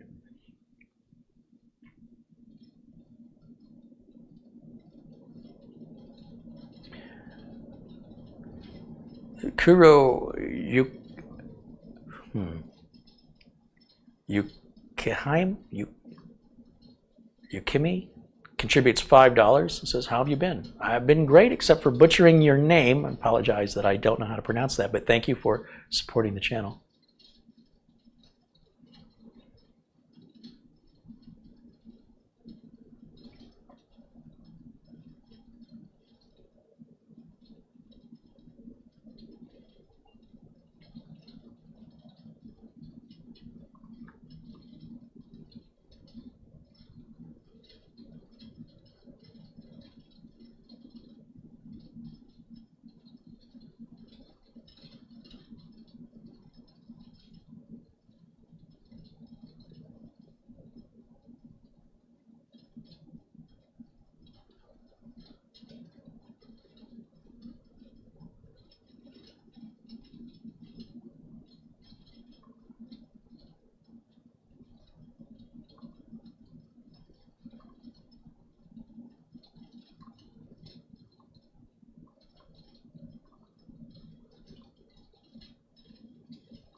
Jason says he joined the corporate IT world and having a lot of fun working. I like the challenge.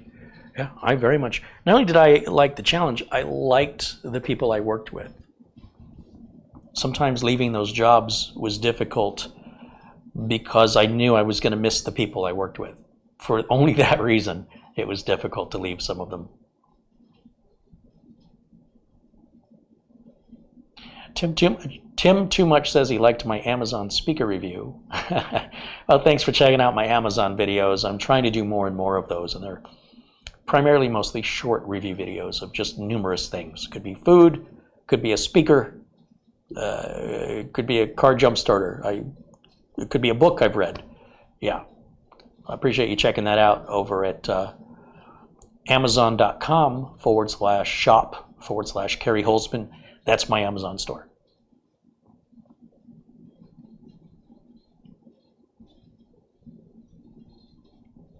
Oh, it looks like we're back up here with the rest of the installation questions. Let me step around. And this is all boilerplate, all the same. I answer all these questions the same in hundreds of videos on this channel. This process has been overly saturated and documented, and it's always the same options I choose without ever an exception. It wants to connect to Wi-Fi. I'm going to tell it I don't have any internet. That way we can create a local account instead of an online account. This user's name is Clinton. And we'll hit next and no password and allow that. Oh, we'll turn all this stuff off except for the location settings. So the date, time, and time zone will be set automatically for us now and in the future. Okay, now I think, no, I don't want Cortana. Now, I just wait, okay? Just jumping ahead. I've done it so many times. I'm like, is that the last one? How about this one? Is that the last one? I got to the last one. And Patrick Russos can put a link there for my Amazon shop where you can see my Amazon videos. And all the tools and hardware I use is all purchased from Amazon with links to all that, including the Lazy Susan here. Everything's on Amazon that I buy. So if you want to purchase anything you see me using, it's all at my Amazon shop.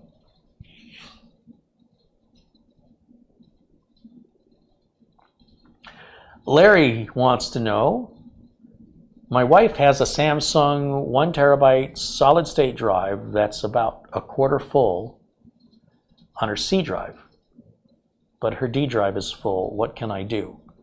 Well, it depends if the C and the D are both the same drive and it's just partitioned. You can manually copy things off of D onto C. You could also use partitioning software to remove that partition. A partition isn't necessary in the sense of data versus operating system like it was in the old days. That was done for security reasons that simply don't exist anymore. And it's just a very old school, outdated way of file configuration. And if it works for you, don't change it. But usually what ends up happening is you're voluntarily setting up a barrier that you'll one day hit when you forcibly reduce the partition or break into partitions. You will run into them eventually. It's a voluntary obstruction you've placed in your path. So it's best not to have them other than the minimum partitions the operating system creates. So if they're the same drive, I would copy the data off of the D drive onto an external drive, and I would use a mini partition tool or something like that and completely wipe out that other partition and expand the C drive to take up all the hard drive space. I make a folder called data or whatever, and then copy all that stuff back off the backup, but keep it on the backup too. But if it's two different drives, it sounds like it's time to replace the D drive. Sometimes somebody says, I need a bigger closet. And you look in their closet and it's just filled with junk.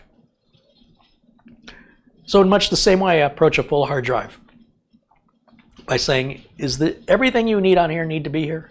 Are you telling me none of this stuff can be thrown away? Everything is important. You need to go through it and delete and throw away what you no longer need. When you're done, you might find out you don't need a bigger closet.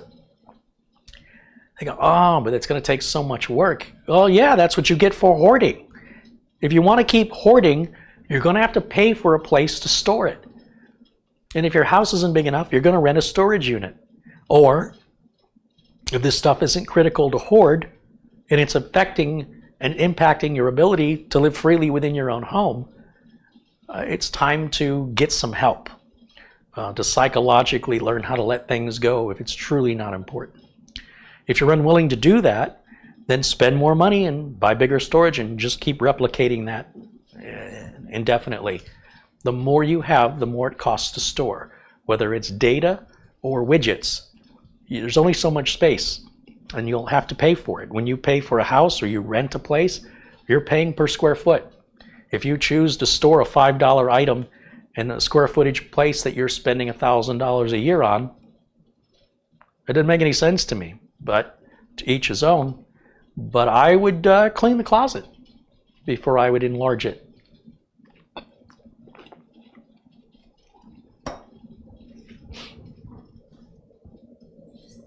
So our Windows has finally installed. We're done with this Windows installation media. And I can plug it into an Ethernet cable and start getting Windows updates, which should auto-recognize the unique hardware of this laptop and reassign the product key that it was activated with automatically without even creating a Microsoft account. The only time this typically doesn't work is if you or someone else has reused the same product key on another machine. It'll only remember the last machine it was activated on, and typically it only lets you activate on one machine. But if you somehow manage to trick it and think you got away with something, well, that might be a temporary win until you have to reinstall, and suddenly it won't activate anymore on the previous machine it was activated on. So one way or another, they're going to get you to pay. They might have to play the waiting game, but that's how that works. You're not really getting away with anything permanently. You will eventually have to do a reinstall, and it will not activate if you've activated it somewhere else in order to save money from buying another license. So you've only just procrastinated and postponed the inevitable. And if that's your thing, hey, don't let me get in your way, but postponing things that you cannot avoid just seems like you're setting yourself up for more frustration. And since life is so messy and chaotic, if I can remove being blindsided in the future, I much prefer to do that, because I'm already blindsided enough with things I didn't set up, things that I had no control over. This you have some control over. And with license keys being so inexpensive, look at this segue. With CDK deals, seriously, $16, you got a Windows 10 Pro key. I mean, if you can't afford $16, I don't even want to hear it, because I just went to eat at Arby's for lunch, and it cost me $10 just for me to eat one time. You're supposed to eat 3 times a day. $16 for a lifetime license of Windows 10 on a specific piece of hardware. That's nothing. Nothing. So there's no excuse anymore. None of this, I'm not paying $120 to Microsoft. Okay, you don't have to. They're legit legal license keys. So I'm not going to hear this I don't have $16 nonsense. The fact that you're here watching the video suggests otherwise. Nicholas Higlini with a $20 contribution says, thank you for explaining step by step. And very interesting. Thank you for the $20 contribution, Nicholas. Appreciate you. I'm just going to Windows Update, and oh yeah, it's downloading a whole bunch of updates right now. Les Stevenson says, good evening. Good evening, Les.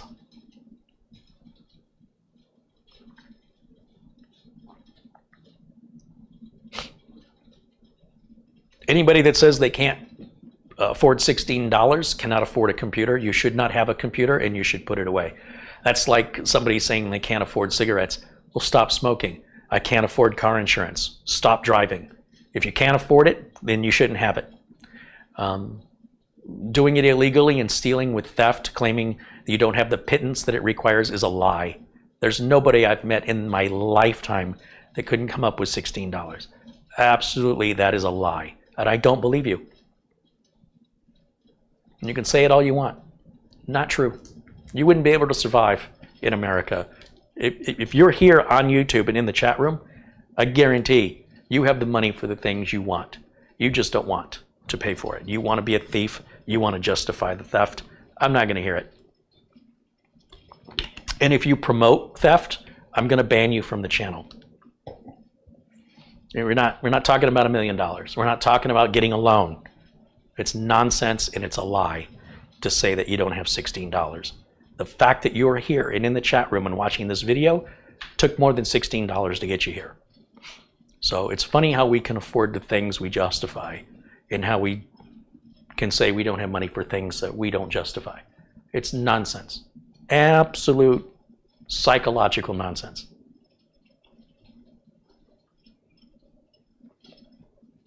It's like saying it's okay for me to steal because I don't have any money. It's never okay to steal. Never.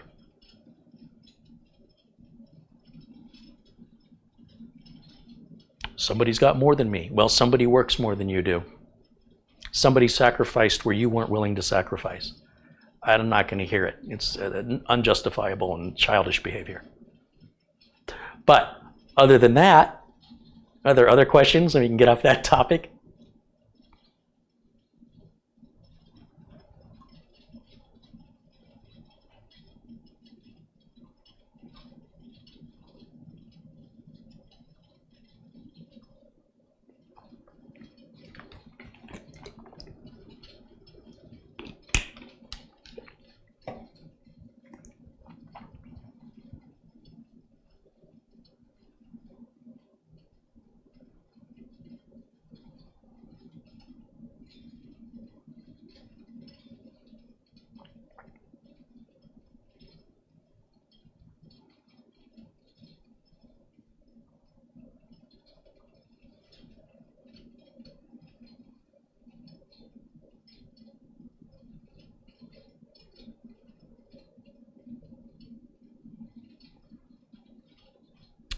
How are we doing here?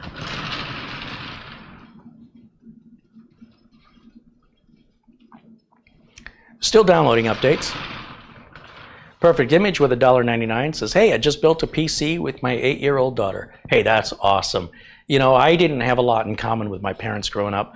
And the idea that a parent and a child can have a bonding experience over a similar interest, it warms my heart. And that's a memory, you know, she may have and look fondly upon for the rest of her life. I know I would have because I didn't have any. So I don't know how often hopefully you do things with your daughter a lot. But when it comes to something like building a computer, it's typically not something that's done very often because of the expense. And in the case of many of us, not done at all because the interest isn't there with our parents. And there may be parents who don't have the interest with the kids. The kids don't have the interest. So I think it's awesome to have a bond with your child over doing something together, creating something. Yeah, that's awesome.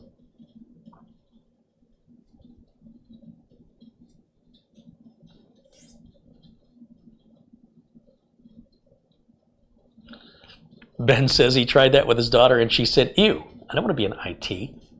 Yeah, I don't blame her. I don't blame her. Ramon says hello. Hey, Ramon, how are you? Scott says, you must have a sensitive microphone. I can hear your hard drive. Well, that's interesting because I don't have one, so I don't know what you're hearing. It's not a hard drive. You're likely hearing the air conditioner running. I am in Phoenix, Arizona, where the temperature was 97 degrees Fahrenheit earlier today. And if I don't run the air conditioner, I'm just going to be a sweaty, exhausted mess. You don't want to see that. So yes, the background noise will be the air conditioner, which is now just clicked off. But there's a solid state drive. There's no moving parts in here, so except for the cooling fan.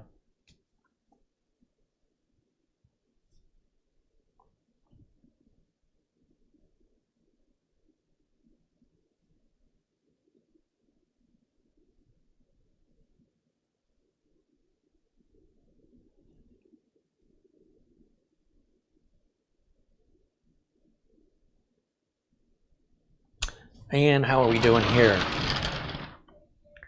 It's installing the cumulative update for Windows 10. It's about 20%.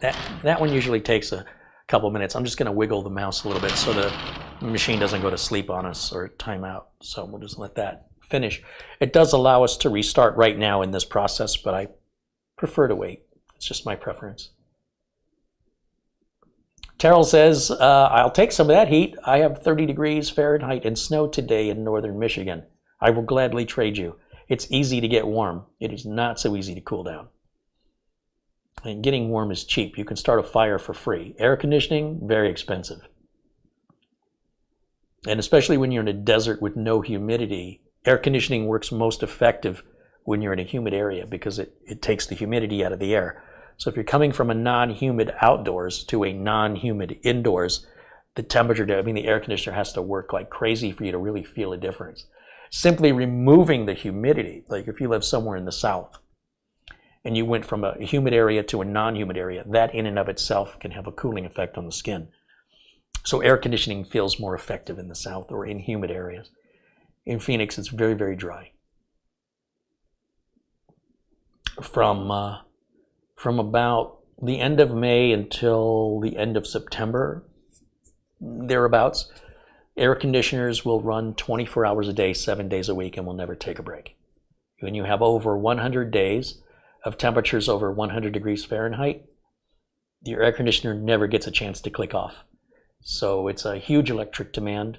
It'll clog your filters up every 30 days. You better change those filters, or that's a quick way to a new $10,000 air conditioning unit.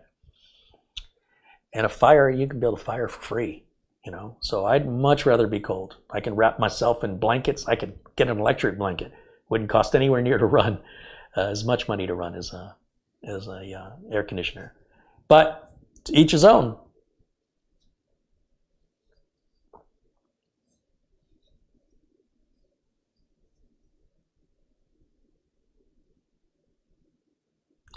Jose Del Nido says it's raining cats and dogs here in Chile. Hey, be careful, don't step on a poodle. I'm proud of myself. Kept that one holstered.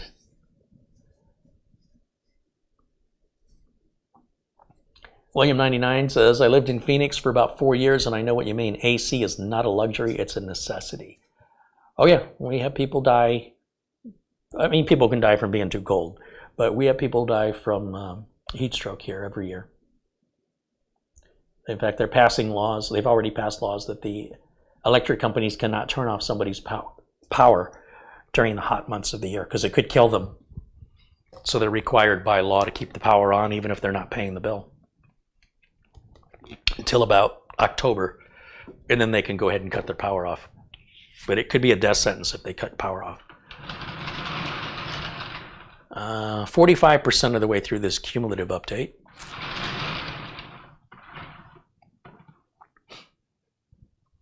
Robert Malovich contributes $10 and said, how is the new car doing?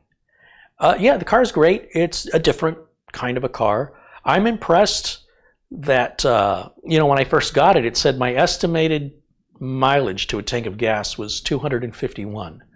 And my old Mustang, it was a little under 350.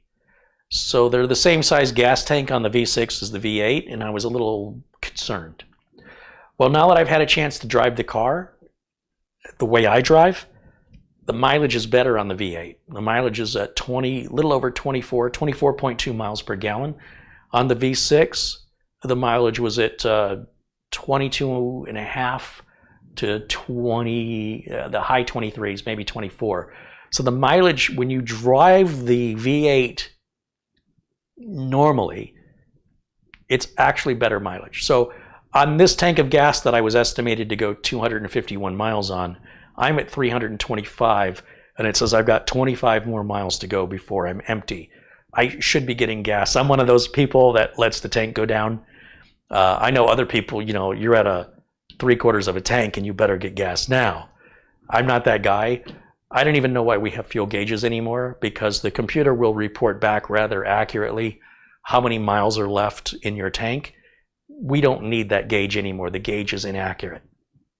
I've seen the gauges that, you drive 200 miles to get it to half a tank, and you drive 75 miles and you're on empty. Like, how did that work?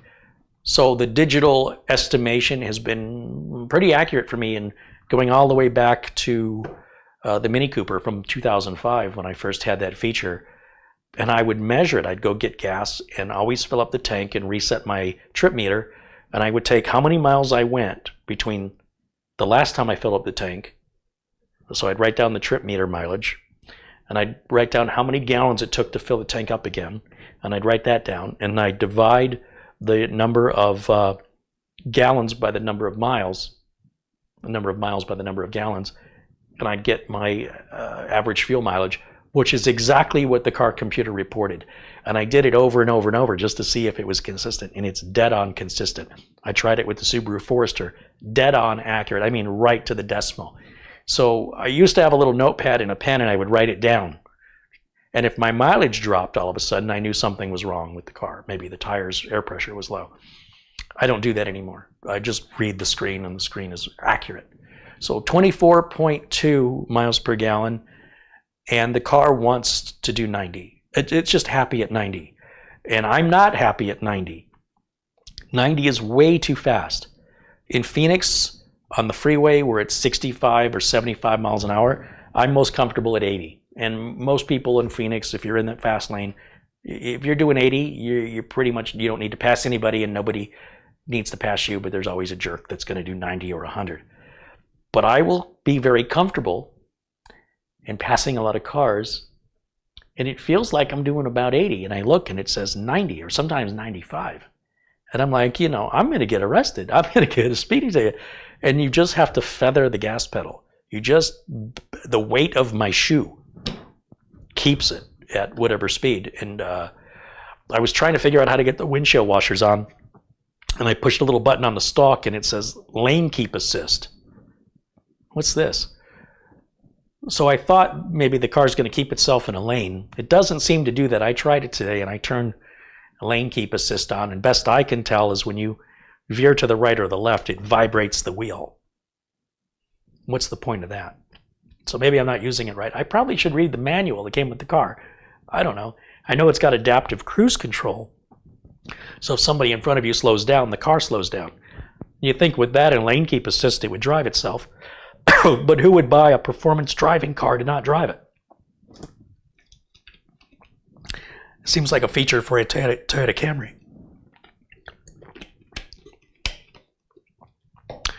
But I have to be very careful with that car. It wants to go. I have to hold it back. It wants to go. And at 90, it's not breaking a sweat. It feels like you're doing maybe 70. It's very comfortable. It's very controlled. It's quiet. You look down, you look at the speed, you're like, how is that possible? It doesn't seem right. And I had a 1970 AMC Hornet. That was my first car in 1984. And when you got it to 70, the whole thing shook and rattled. It was like you were in the space shuttle coming in for re-entry. You really had the feeling of speed. You couldn't do 90 in that car without it just breaking apart. It would just shake itself into pieces. So cars today, you know, they're very easy to go way too fast in. And I don't see why anybody would need 460 horsepower. It just seems ridiculous and stupid. I guess I'm getting old, but it's not a roller coaster. If I want to go on a roller coaster, I go to Disneyland or Magic Mountain. And there are innocent lives at stake for the stupid mistakes drivers make for the thrill of going faster. 460 horsepower should be illegal, in my opinion. It's ridiculous and stupid. I bought the car because I wanted the experience, and now I'm learning discipline and self-control because it's like a little devil that sits on your shoulder and says, why don't you see how much faster it can go? And there's a little angel on my shoulder, and it goes, yeah, why don't you see how much faster it can go? That damn angel screws me up every time. So anyway, it's a real exercise in discipline and restraint to keep that car under 90 miles an hour. The reward, though, is the gas mileage. Even averaging at 80, it's getting 24.2. I'm thrilled, absolutely thrilled. And I'm hopeful that the power will help me to get out of emergency reaction situations where, you know, I've got to do something to avoid an accident. I've already had a person try to move into my car. They changed lanes. Well, I was in the lane next to them, and I just tapped on the gas pedal, and it brought me right up to the front of their car window, so they couldn't avoid but see this giant car, and then they swerved back. And the Mini Cooper didn't have that kind of power. The amount of time it would take me to accelerate to move ahead so they could see me. I'm very cautious about not being in anybody's blind spot for too long. And the Mustang has blind spot detection built into the side mirrors, so I can change lanes without even looking over my shoulder, which I've never done before. But if that light goes off, that lane next to you is clear, guaranteed every time. If the light's on, don't change lanes. If the light's off, you can change. You don't have to. I usually look over my shoulder. You don't have to do that. It's pretty cool. Yeah. And the Mustang has the rear view camera. I've never had that before. I always look over my shoulder. That I'm still not used to. I don't believe the camera. So that'll take some getting used to. I'm warming up to it. I don't think I'd ever own another one. I think I'm reaching a point in my life where I'd prefer luxury. I hate to say it, but maybe a Lexus or a Toyota Avalon, which is not a driver's car, but it's a very comfortable and reliable car with decent gas mileage and a lot of features and bells and whistles. That'll probably be something I'll be looking at in 5 or 6 or 7 or 8 years. I usually get a car about every 8 years. If this car is reliable, I'll keep it for 8 years. If it's not reliable, as soon as the warranty's over, likely into a Toyota Avalon, honestly. Give me something comfortable. Give me something that I don't feel every bump in the road, you know. I don't care about impressing other people on the road. I could give a rat's behind about other people on the road. They're all jerks. I don't care what they think of my car. But I do need enough power, you know, to move out of the way when necessary, when people don't pay attention. I've never driven a Toyota Avalon, but I suspect it's probably right up my alley. Maybe a Lexus, like an SC 350, 300, or even, I'm not a fan of GM, so I'm not a fan of the Cadillacs and the Buicks, but I wouldn't necessarily say no. Or Lincoln, I wouldn't necessarily say no, but I think I'm reaching that age where I'd prefer comfort over performance. I still need enough performance. I don't want to drive a weak car, but I don't need something overpowered. It's way overpowered. Way overpowered. Nobody needs that. That's just stupid. When they say they're not making the V8s anymore, good. People just do stupid stuff with them. When you get on the road and you see, it was just an accident in the news. A guy racing a Mustang against another Mustang ran right into the side of a school bus, and kids went flying inside that school bus. A kid had a broken femur. The school bus, it was bad. And it was just a dumb kid in his Mustang. Irresponsible, foolish, impulsive.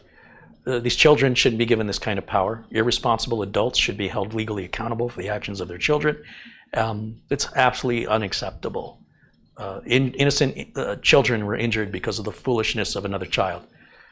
And the mentality of somebody who needs a car like that is to me a sign of immaturity. Something's missing in their life and they're making up with it with their wallet. I've got one now and I can speak from experience. I don't need that. It's just stupid. It's the dumbest car I've ever bought. I kind of like it. But if someone took it away from me and said you could never have it again, I'll be just fine.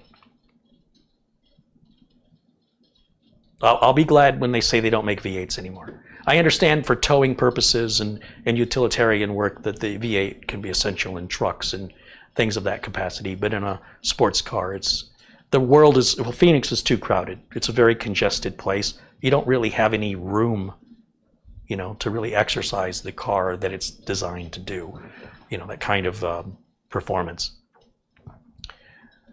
But I did want the experience. I did have a V8 Camaro back in the 80s, and it was a lot of fun to drive. And one of the first times I took it out, I got a speeding ticket. So it's a danger, you know, to your driving record. It's a danger to everybody around you when you do something stupid.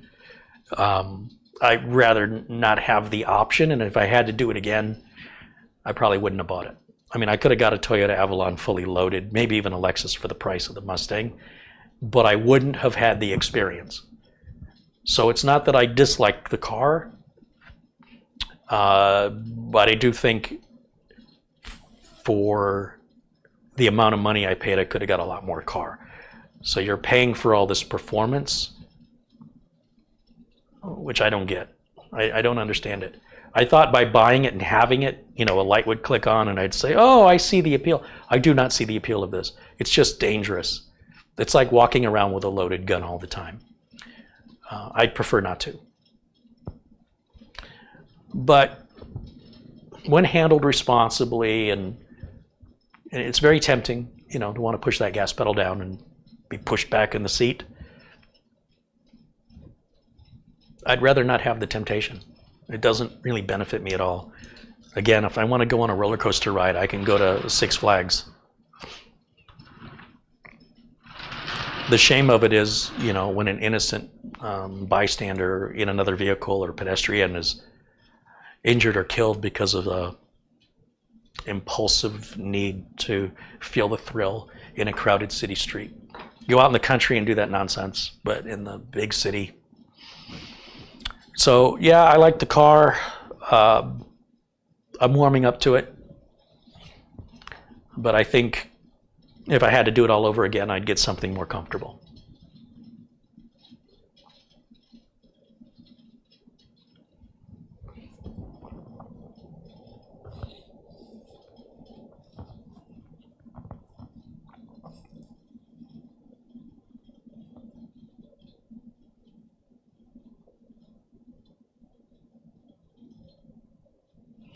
Patrick wants to know if it was an IROC Z Camaro. It wasn't. It was just a standard RS Camaro. It was fast though, and it had like limo tint. You could not look into the car, and it was hard to even see out of the rear windows.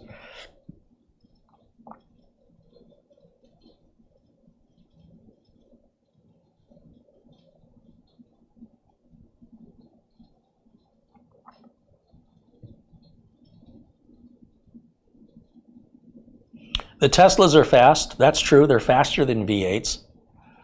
But I don't generally, because there's a lot of Teslas around Phoenix, and I don't generally see them driving like lunatics. The people in the muscle cars, a lot of times they have a childish mentality, and they drive like children. It could be a Dodge Challenger, it could be a Mustang, a Camaro. I very rarely see people in Corvettes driving them irresponsibly. They're usually older folks. Very rarely see Porsches or Aston Martins or Bugattis. I don't see a Bugatti very often. I see a lot of Maseratis, and they drive them like, you know, mature adults. But the Mustangs, the Camaros, the Challengers, there's something about them that draws in an immature mentality, and it invites really bad decisions that innocent victims often pay the price for. Not universally, not everybody, but percentage-wise. I mean, I've seen lunatics in a Kia Soul doing stupid stuff. And thank goodness they only have that little 4-cylinder engine, because they'd be a danger to themselves as well as other people, more so than they already are. I've seen people in minivans driving them 100 miles an hour, but not usually. That's what I'm getting at. If I'm getting passed on the freeway, I'm usually getting passed by one of these muscle cars, no matter what I'm driving. It doesn't matter how fast I'm going. They're going to go faster. It's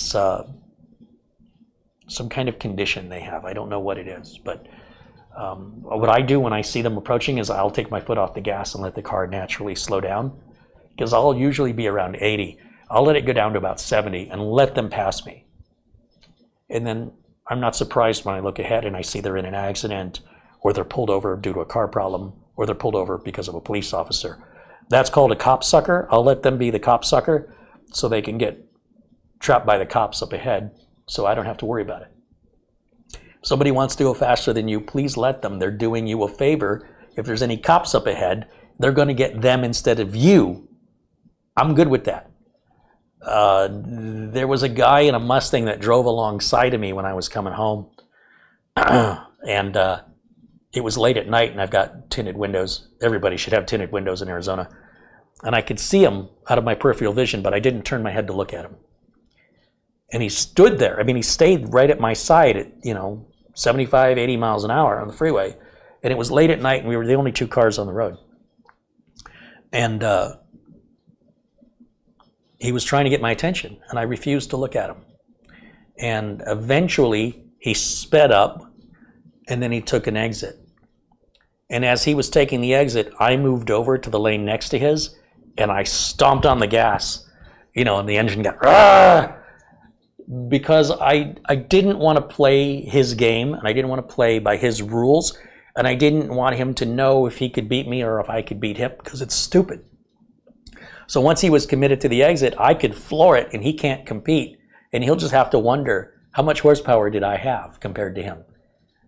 But that's how accidents happen, just stupid nonsense.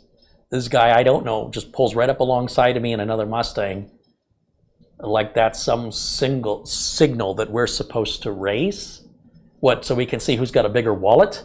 What's that got to do with being a person? What's that got to do with humanity and being kind? I guess it's a fun game. I don't want to play that game. I'm not interested. It's just stupid. So I don't participate.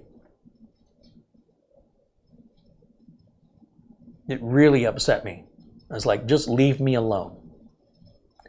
So I hope I upset him by racing past him as he was exiting and he couldn't challenge me. And there was no way for him to get back on the freeway without me being so far away he could never catch up. Probably shouldn't even have done that, but I felt a need to kind of let him know I saw him and I was ignoring him on purpose. And that was the best I came up with, and I felt good about it. But yeah, it's just a stupid, childish, immature, I don't know what else to put. It's psychologically disturbing that people exhibit that behavior, in my opinion. Like the power of your car is in any way somehow related to you. That's just how big your wallet is. That's all it has to do. You want to show off your funds, you want to flex, I'm not interested in that.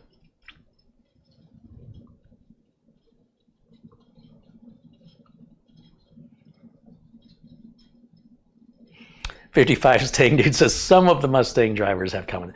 Now, I don't mean all Mustang drivers. Again, when I see this behavior, it's often in Mustangs, Camaros, and Challengers. When I see people doing burnouts and donuts in the middle of an intersection, more often than not, they are not doing that in a Hyundai because they can't.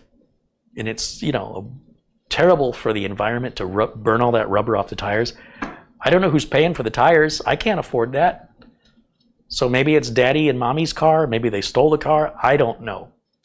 I just think it's stupid and pointless and childish and immature and a real sign of an inability to be civil, like a lack of evolving, that somehow they've become this primal ape-like creature that laughs and enjoys gravity. Oh boy, inertia, how fun. I expect that from a 3-year-old who's experiencing it for the first time. By now, you should be used to it. You should know what to expect. You know, when you reach 20 years old, even when you're 16, you should be familiar with gravity and how it works.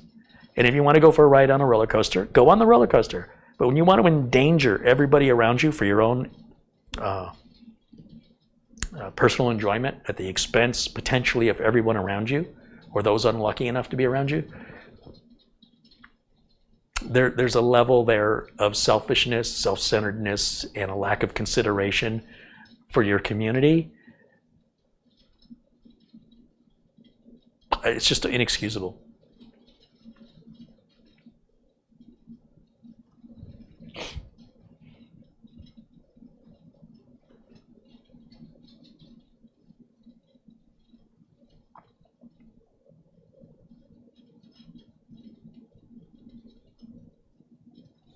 Luke says there are venues out there to race a vehicle. All the venues in Arizona are closing up.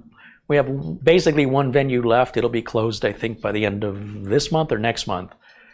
So the police are worried they're going to have no choice but to race in the streets, right? That we're going to race. We're going to do it anyway. And if you close the venue, then we don't have much choice but to do it in the streets, is the logic. We'll see what happens. But yeah, all the racing venues have closed up here that are open to the public to use their cars. So the last big one, the one that's closing, is on this old Firebird Raceway out there. It's been around a long, long time, and it's being developed. It's all what used to be out in the desert. It's now all populated, and they're growing more homes. And Phoenix is growing, and population is growing, and as such, all that stuff that used to be on the outskirts isn't on the outskirts anymore, and it's all getting pushed out.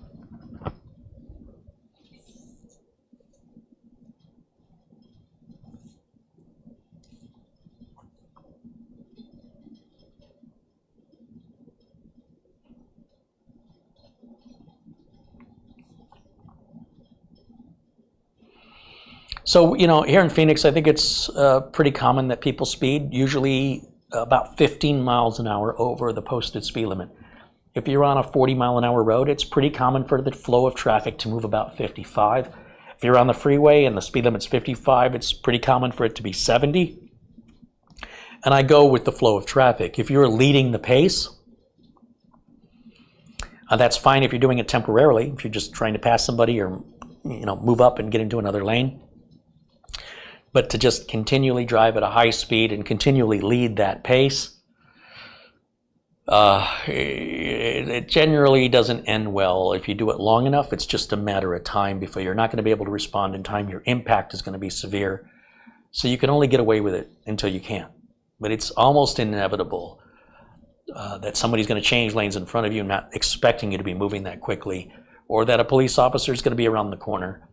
The more you do it, the more likely you're going to get caught or get into an accident. So these are problems that generally solve themselves, but there's a lot of people. So we could lock up 100,000 people doing it, and there's still 900,000 more still doing it. Every day somebody's turning 16 and they haven't quite learned their lesson yet, and maybe they were given a car. I wasn't given a car, so I couldn't afford anything that powerful. I'm this old before I could afford anything this powerful. So it may be a little jealousy on my part that they get stuff I didn't get, but I also value it and I wouldn't want to break it because I know how much it cost. I know how hard I had to work to earn it. But yeah, if there was a designated place where everybody who wanted to go and race and take risks could go, let them have it. Just don't force me into that situation.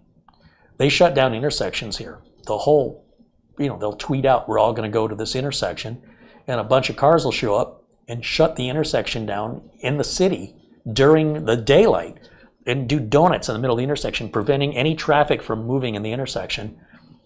And then the police come and they all scatter and run, and sometimes they shoot guns at the police around live bystanders who don't understand what's happening right now and why we're ignoring the traffic light that's got green, but I can't go because they're in the middle of the intersection. And then some of them will jump out of their cars and get their phones and film it as the car's doing donuts around them, and they hit the people and they have to go to the hospital because the car hits them. It's insanity. So street takeovers are a big, big problem, and they devoted a specific task force to combat this epidemic. They took over a parking garage, a private parking garage, the top floor, and just started doing donuts and had a party, and there were about 300 or 400 cars. 300 or 400 cars. And so the police had to come and start arresting people, and they scatter like cockroaches. They're very lawless.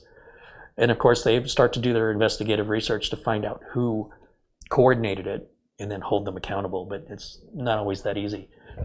But this is an ongoing problem, and it happens multiple times a week here in Phoenix. You never know where. They strike, and when they strike, you're just going to be an innocent victim tied up in this nonsense. And if they start shooting at the cops, when the cops show up, a stray bullet might just hit you.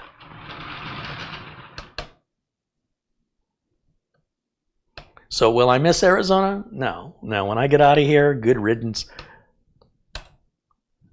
I didn't see any of that nonsense happening in Grand Rapids. I'm not saying it doesn't happen. I saw nothing about it in the news. Here in Phoenix, if you pull up any of the local news stations, the stories about once a week at least, the street takeovers happen somewhere.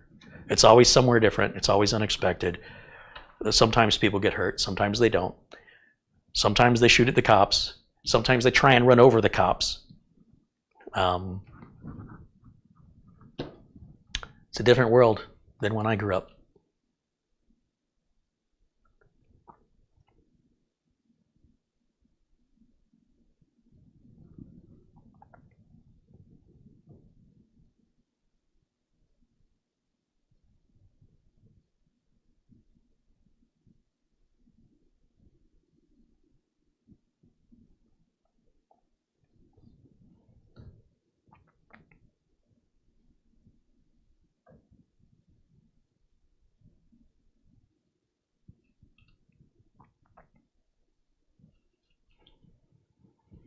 Yeah, I'm all about enjoy your car. If you can be out in the middle of nowhere and you want to floor it and have a good time, and the only person you're going to kill is you, have yourself a time.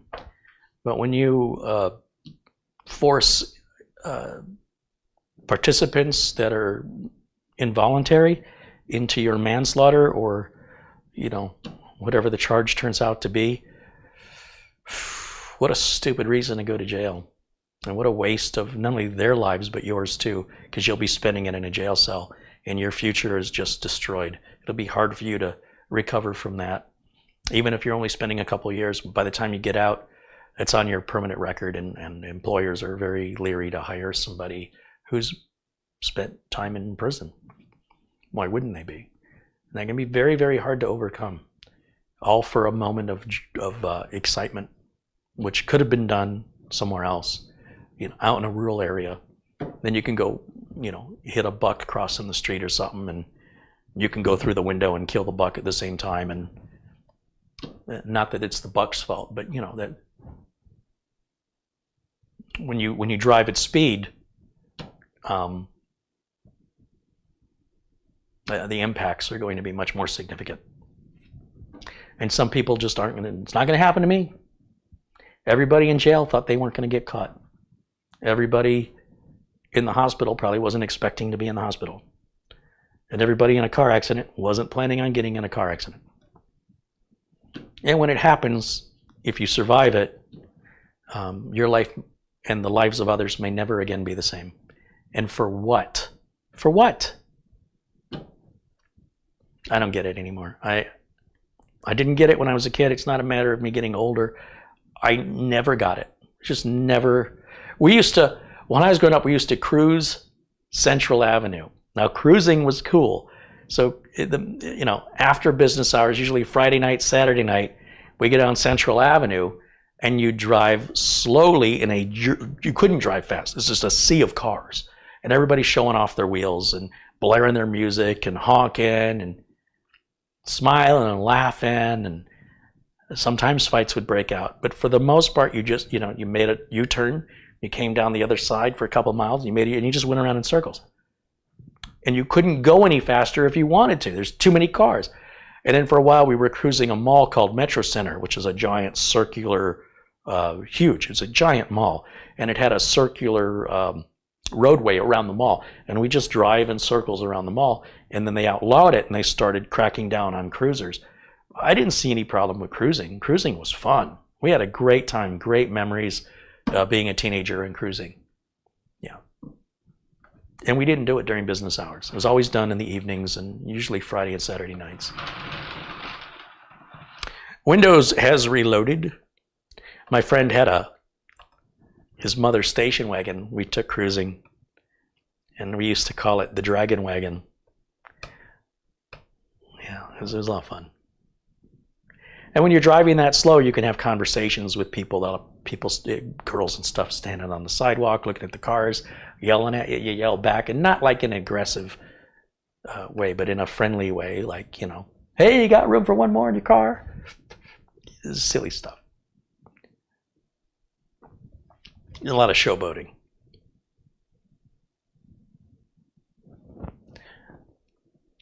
I would love to do that today in Detroit. They do the Woodward Avenue Dream Cruise. Kind of the same thing, only 100 times bigger. But one of these days I'll make it to the Dream Cruise. It's, I think, in August in Woodward Avenue there in Detroit. And very close to where I grew up. Walking distance from where I grew up. So I'd love to experience that sometime. Cruising. That's what it's about, not racing.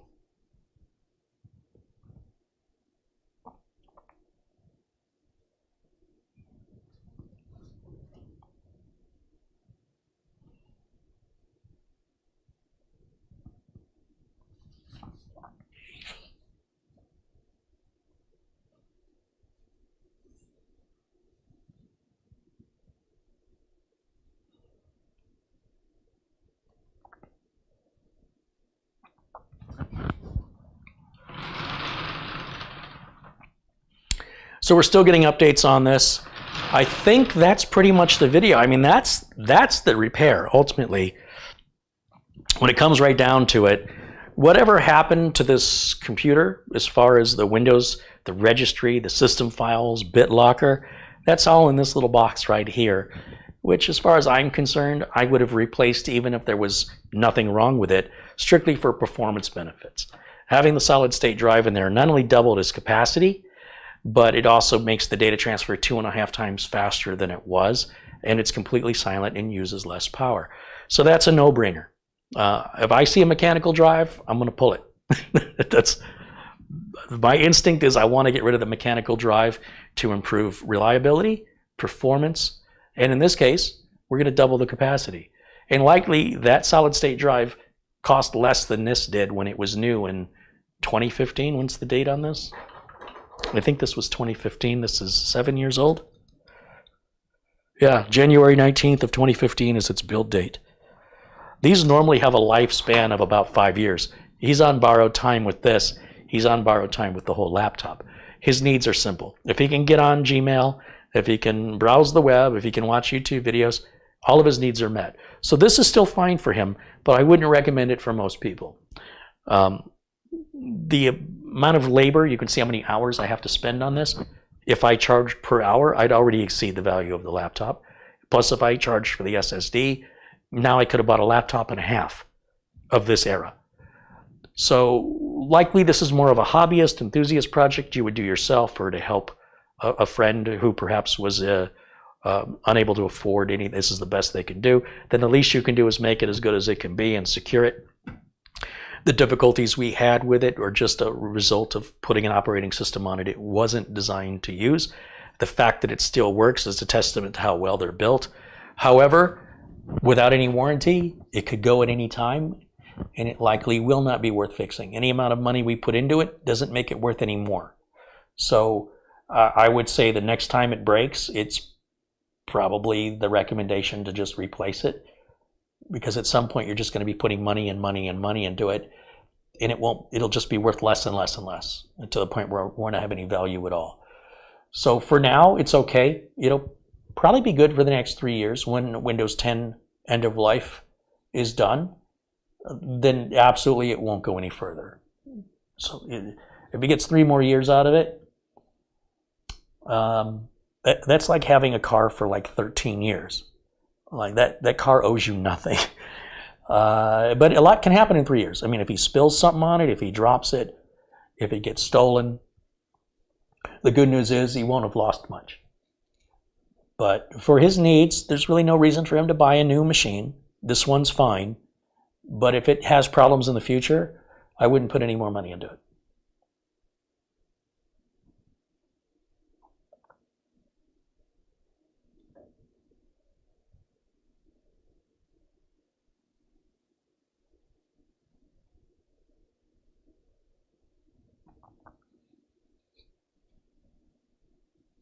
Yeah, you could convert it with Linux or Chrome OS, absolutely, but this gentleman isn't that technical and would not do that and would not like it.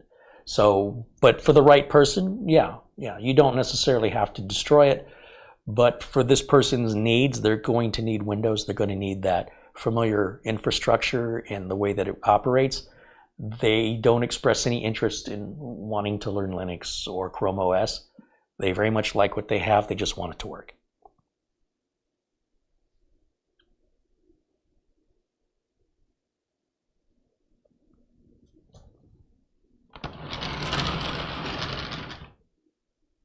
And that's still installing that cumulative update. That's also going to be grabbing all our drivers we need, sound drivers, network drivers, wireless drivers, all that's going to be in there. I'll run the optimizer on it, and I will do my normal tune-up that I do, and it'll be ready to give back to the customer. I mean, overall, I love to do repairs like this all day. They're very, very easy, and the customer is going to be blown away by how much better the laptop is just by changing the drive. This laptop's going to perform better than it's ever performed before because this was holding it back ever since it was built. So I know the customer's going to be thrilled, and the job was easy.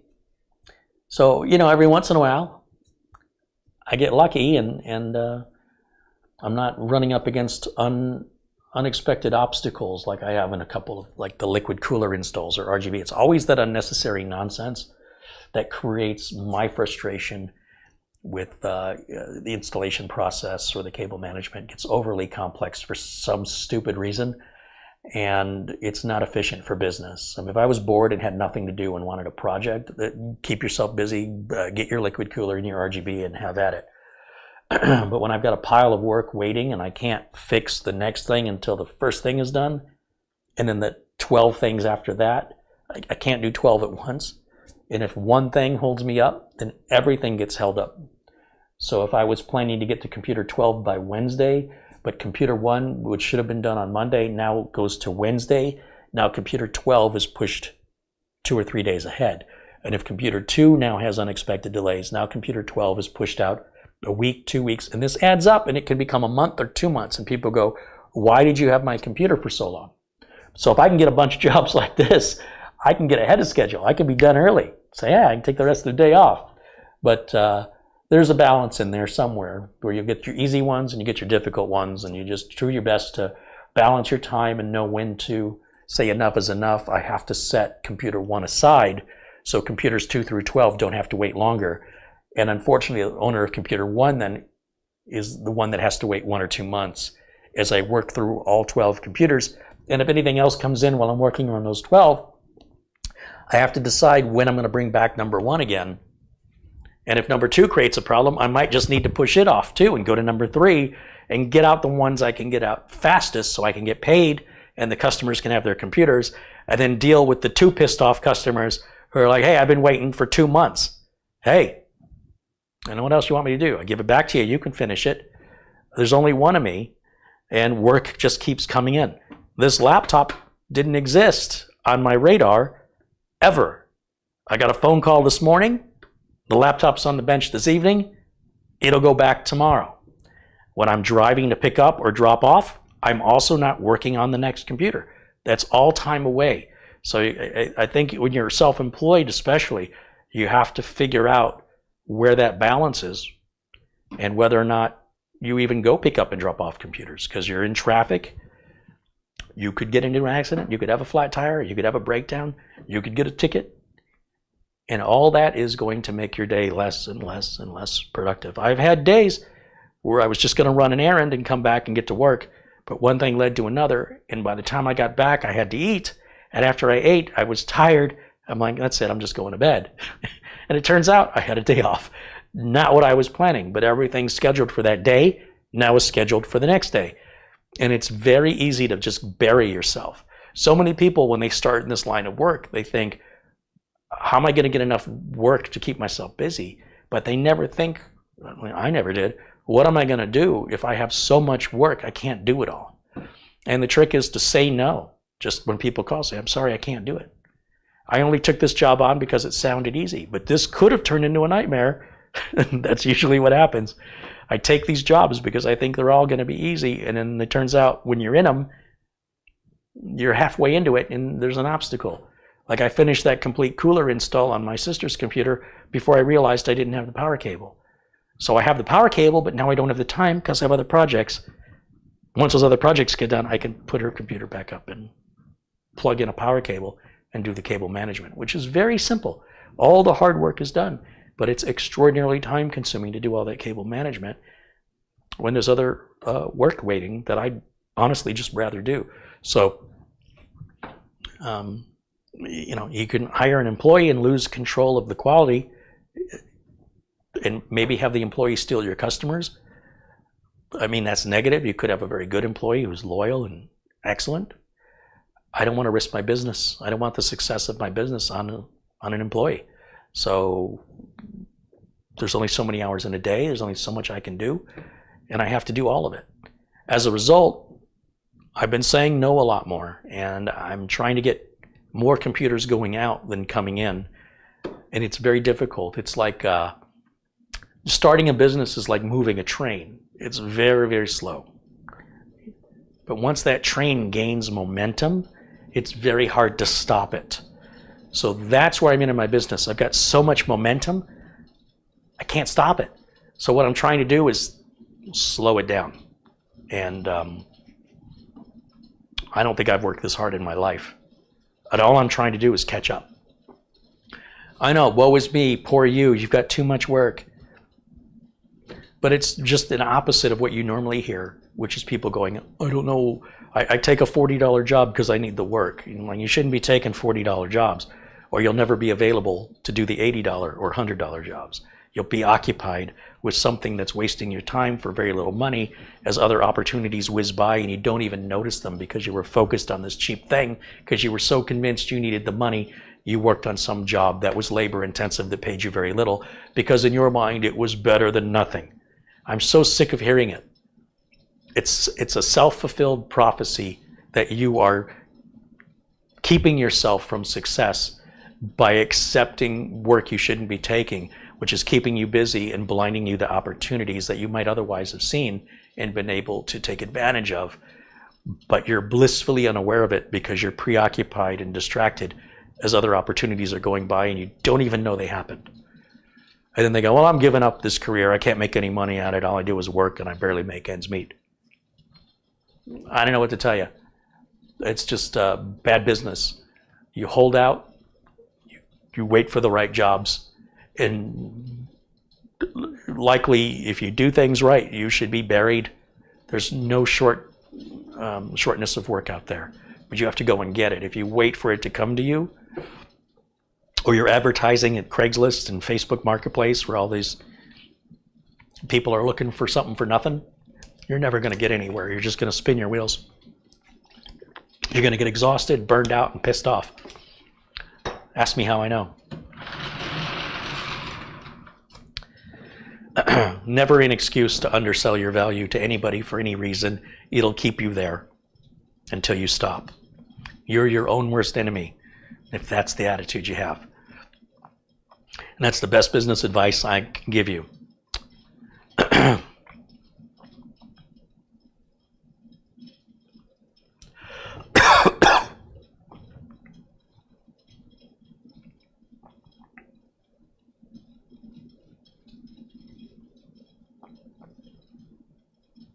Don Allen contributes $10 and said, here's a little help for the SSD. Well, thank you, Don.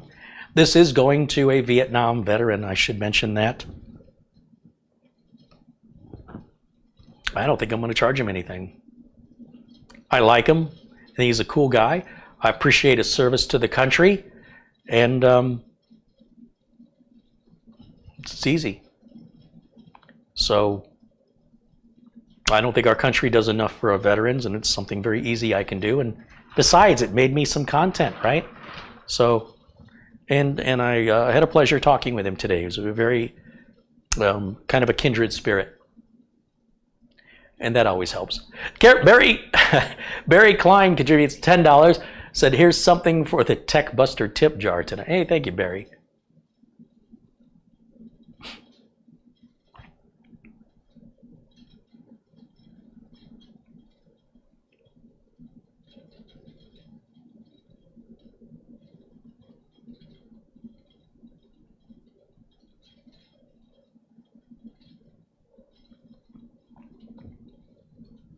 Chris Johnson said, I will come to chat as long as possible. I hope one day to announce that I beat cancer.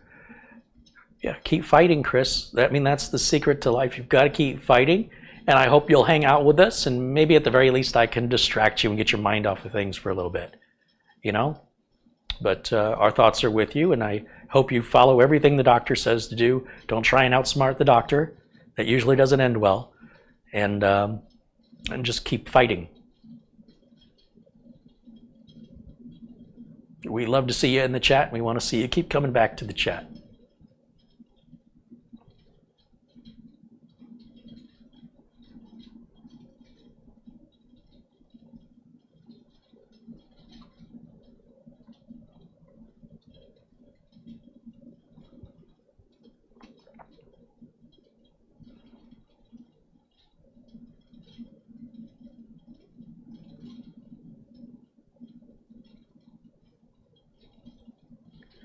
I think we're all caught up. I don't see any other questions in the chat. So thanks you guys for the contributions. Thanks to Barry Klein and Don Allen and Robert Malovich, Mario L, as well as Perfect Image, Nicholas Hegblini, Robert Malovich, Kuro Yukahim, Stephen Burt, Scott Hallonen, and Planet Kraus. Thanks you guys for supporting the channel. And of course, John Jack Wilson, Peter Laycock, Ross Whitehead, Jose Rivero Estacio, so many other very generous folks out there in our community that help keep this channel moving forward with the variety of content and the frequency of videos that I could only do with your support. Do remember we have a deal going on, speaking of support, Acronis is supporting us. This month we've got a campaign with Acronis that you guys can get 40% off. The links are in the notes below the video. This will end on May 15th. I would not procrastinate if you want to take advantage of the offer. It's been about 18 months or more since we did an offer with Acronis. Doesn't happen very often. I hope you'll take advantage of it. Show Acronis a little love. Also, CDK deals. If you need a Windows or Office key, you can't beat the deal. Guaranteed. There's no risk involved. Keys will work. They will activate. They are legal. Guaranteed. And then finally, also the folks over at RoboForm, 30% off. And they'll manage your passwords with the password managed software. They don't actually do it. The software does it. It's all encrypted. They can't see it. I've been using RoboForm for over a decade and a half. I keep wanting to say 15 years. I'm pretty sure it's been longer than that. I use it every day. I don't recommend any product I don't use myself or recommend to my clients in my business. So that's why I don't have a ton of offers all the time from a bunch of companies. These are hand selected, and I'm very picky over how it makes me look and my reputation and my integrity in the industry as a technician. So I hope you'll, at the very least, know that they're real offers, that they are not fly-by-night companies. They have a reputation. They've been in the industry many, many years, and the product's been proven, and they have thousands of satisfied customers. And that's why they're still in business. And everybody else pays full price, but because they sponsor us here, you guys, as viewers, uniquely get this discount. So I hope you take advantage of it. Thank you so much for joining me tonight, and my thanks to Clinton, our Vietnam vet, with the laptop repair today, or it's really kind of a rebuild more so than a repair. For the reasons I gave, I think that was the most efficient way to get through this. And thanks you guys for watching and for all your participation in the chat. I will see you all again very, very soon. Until then, bye for now.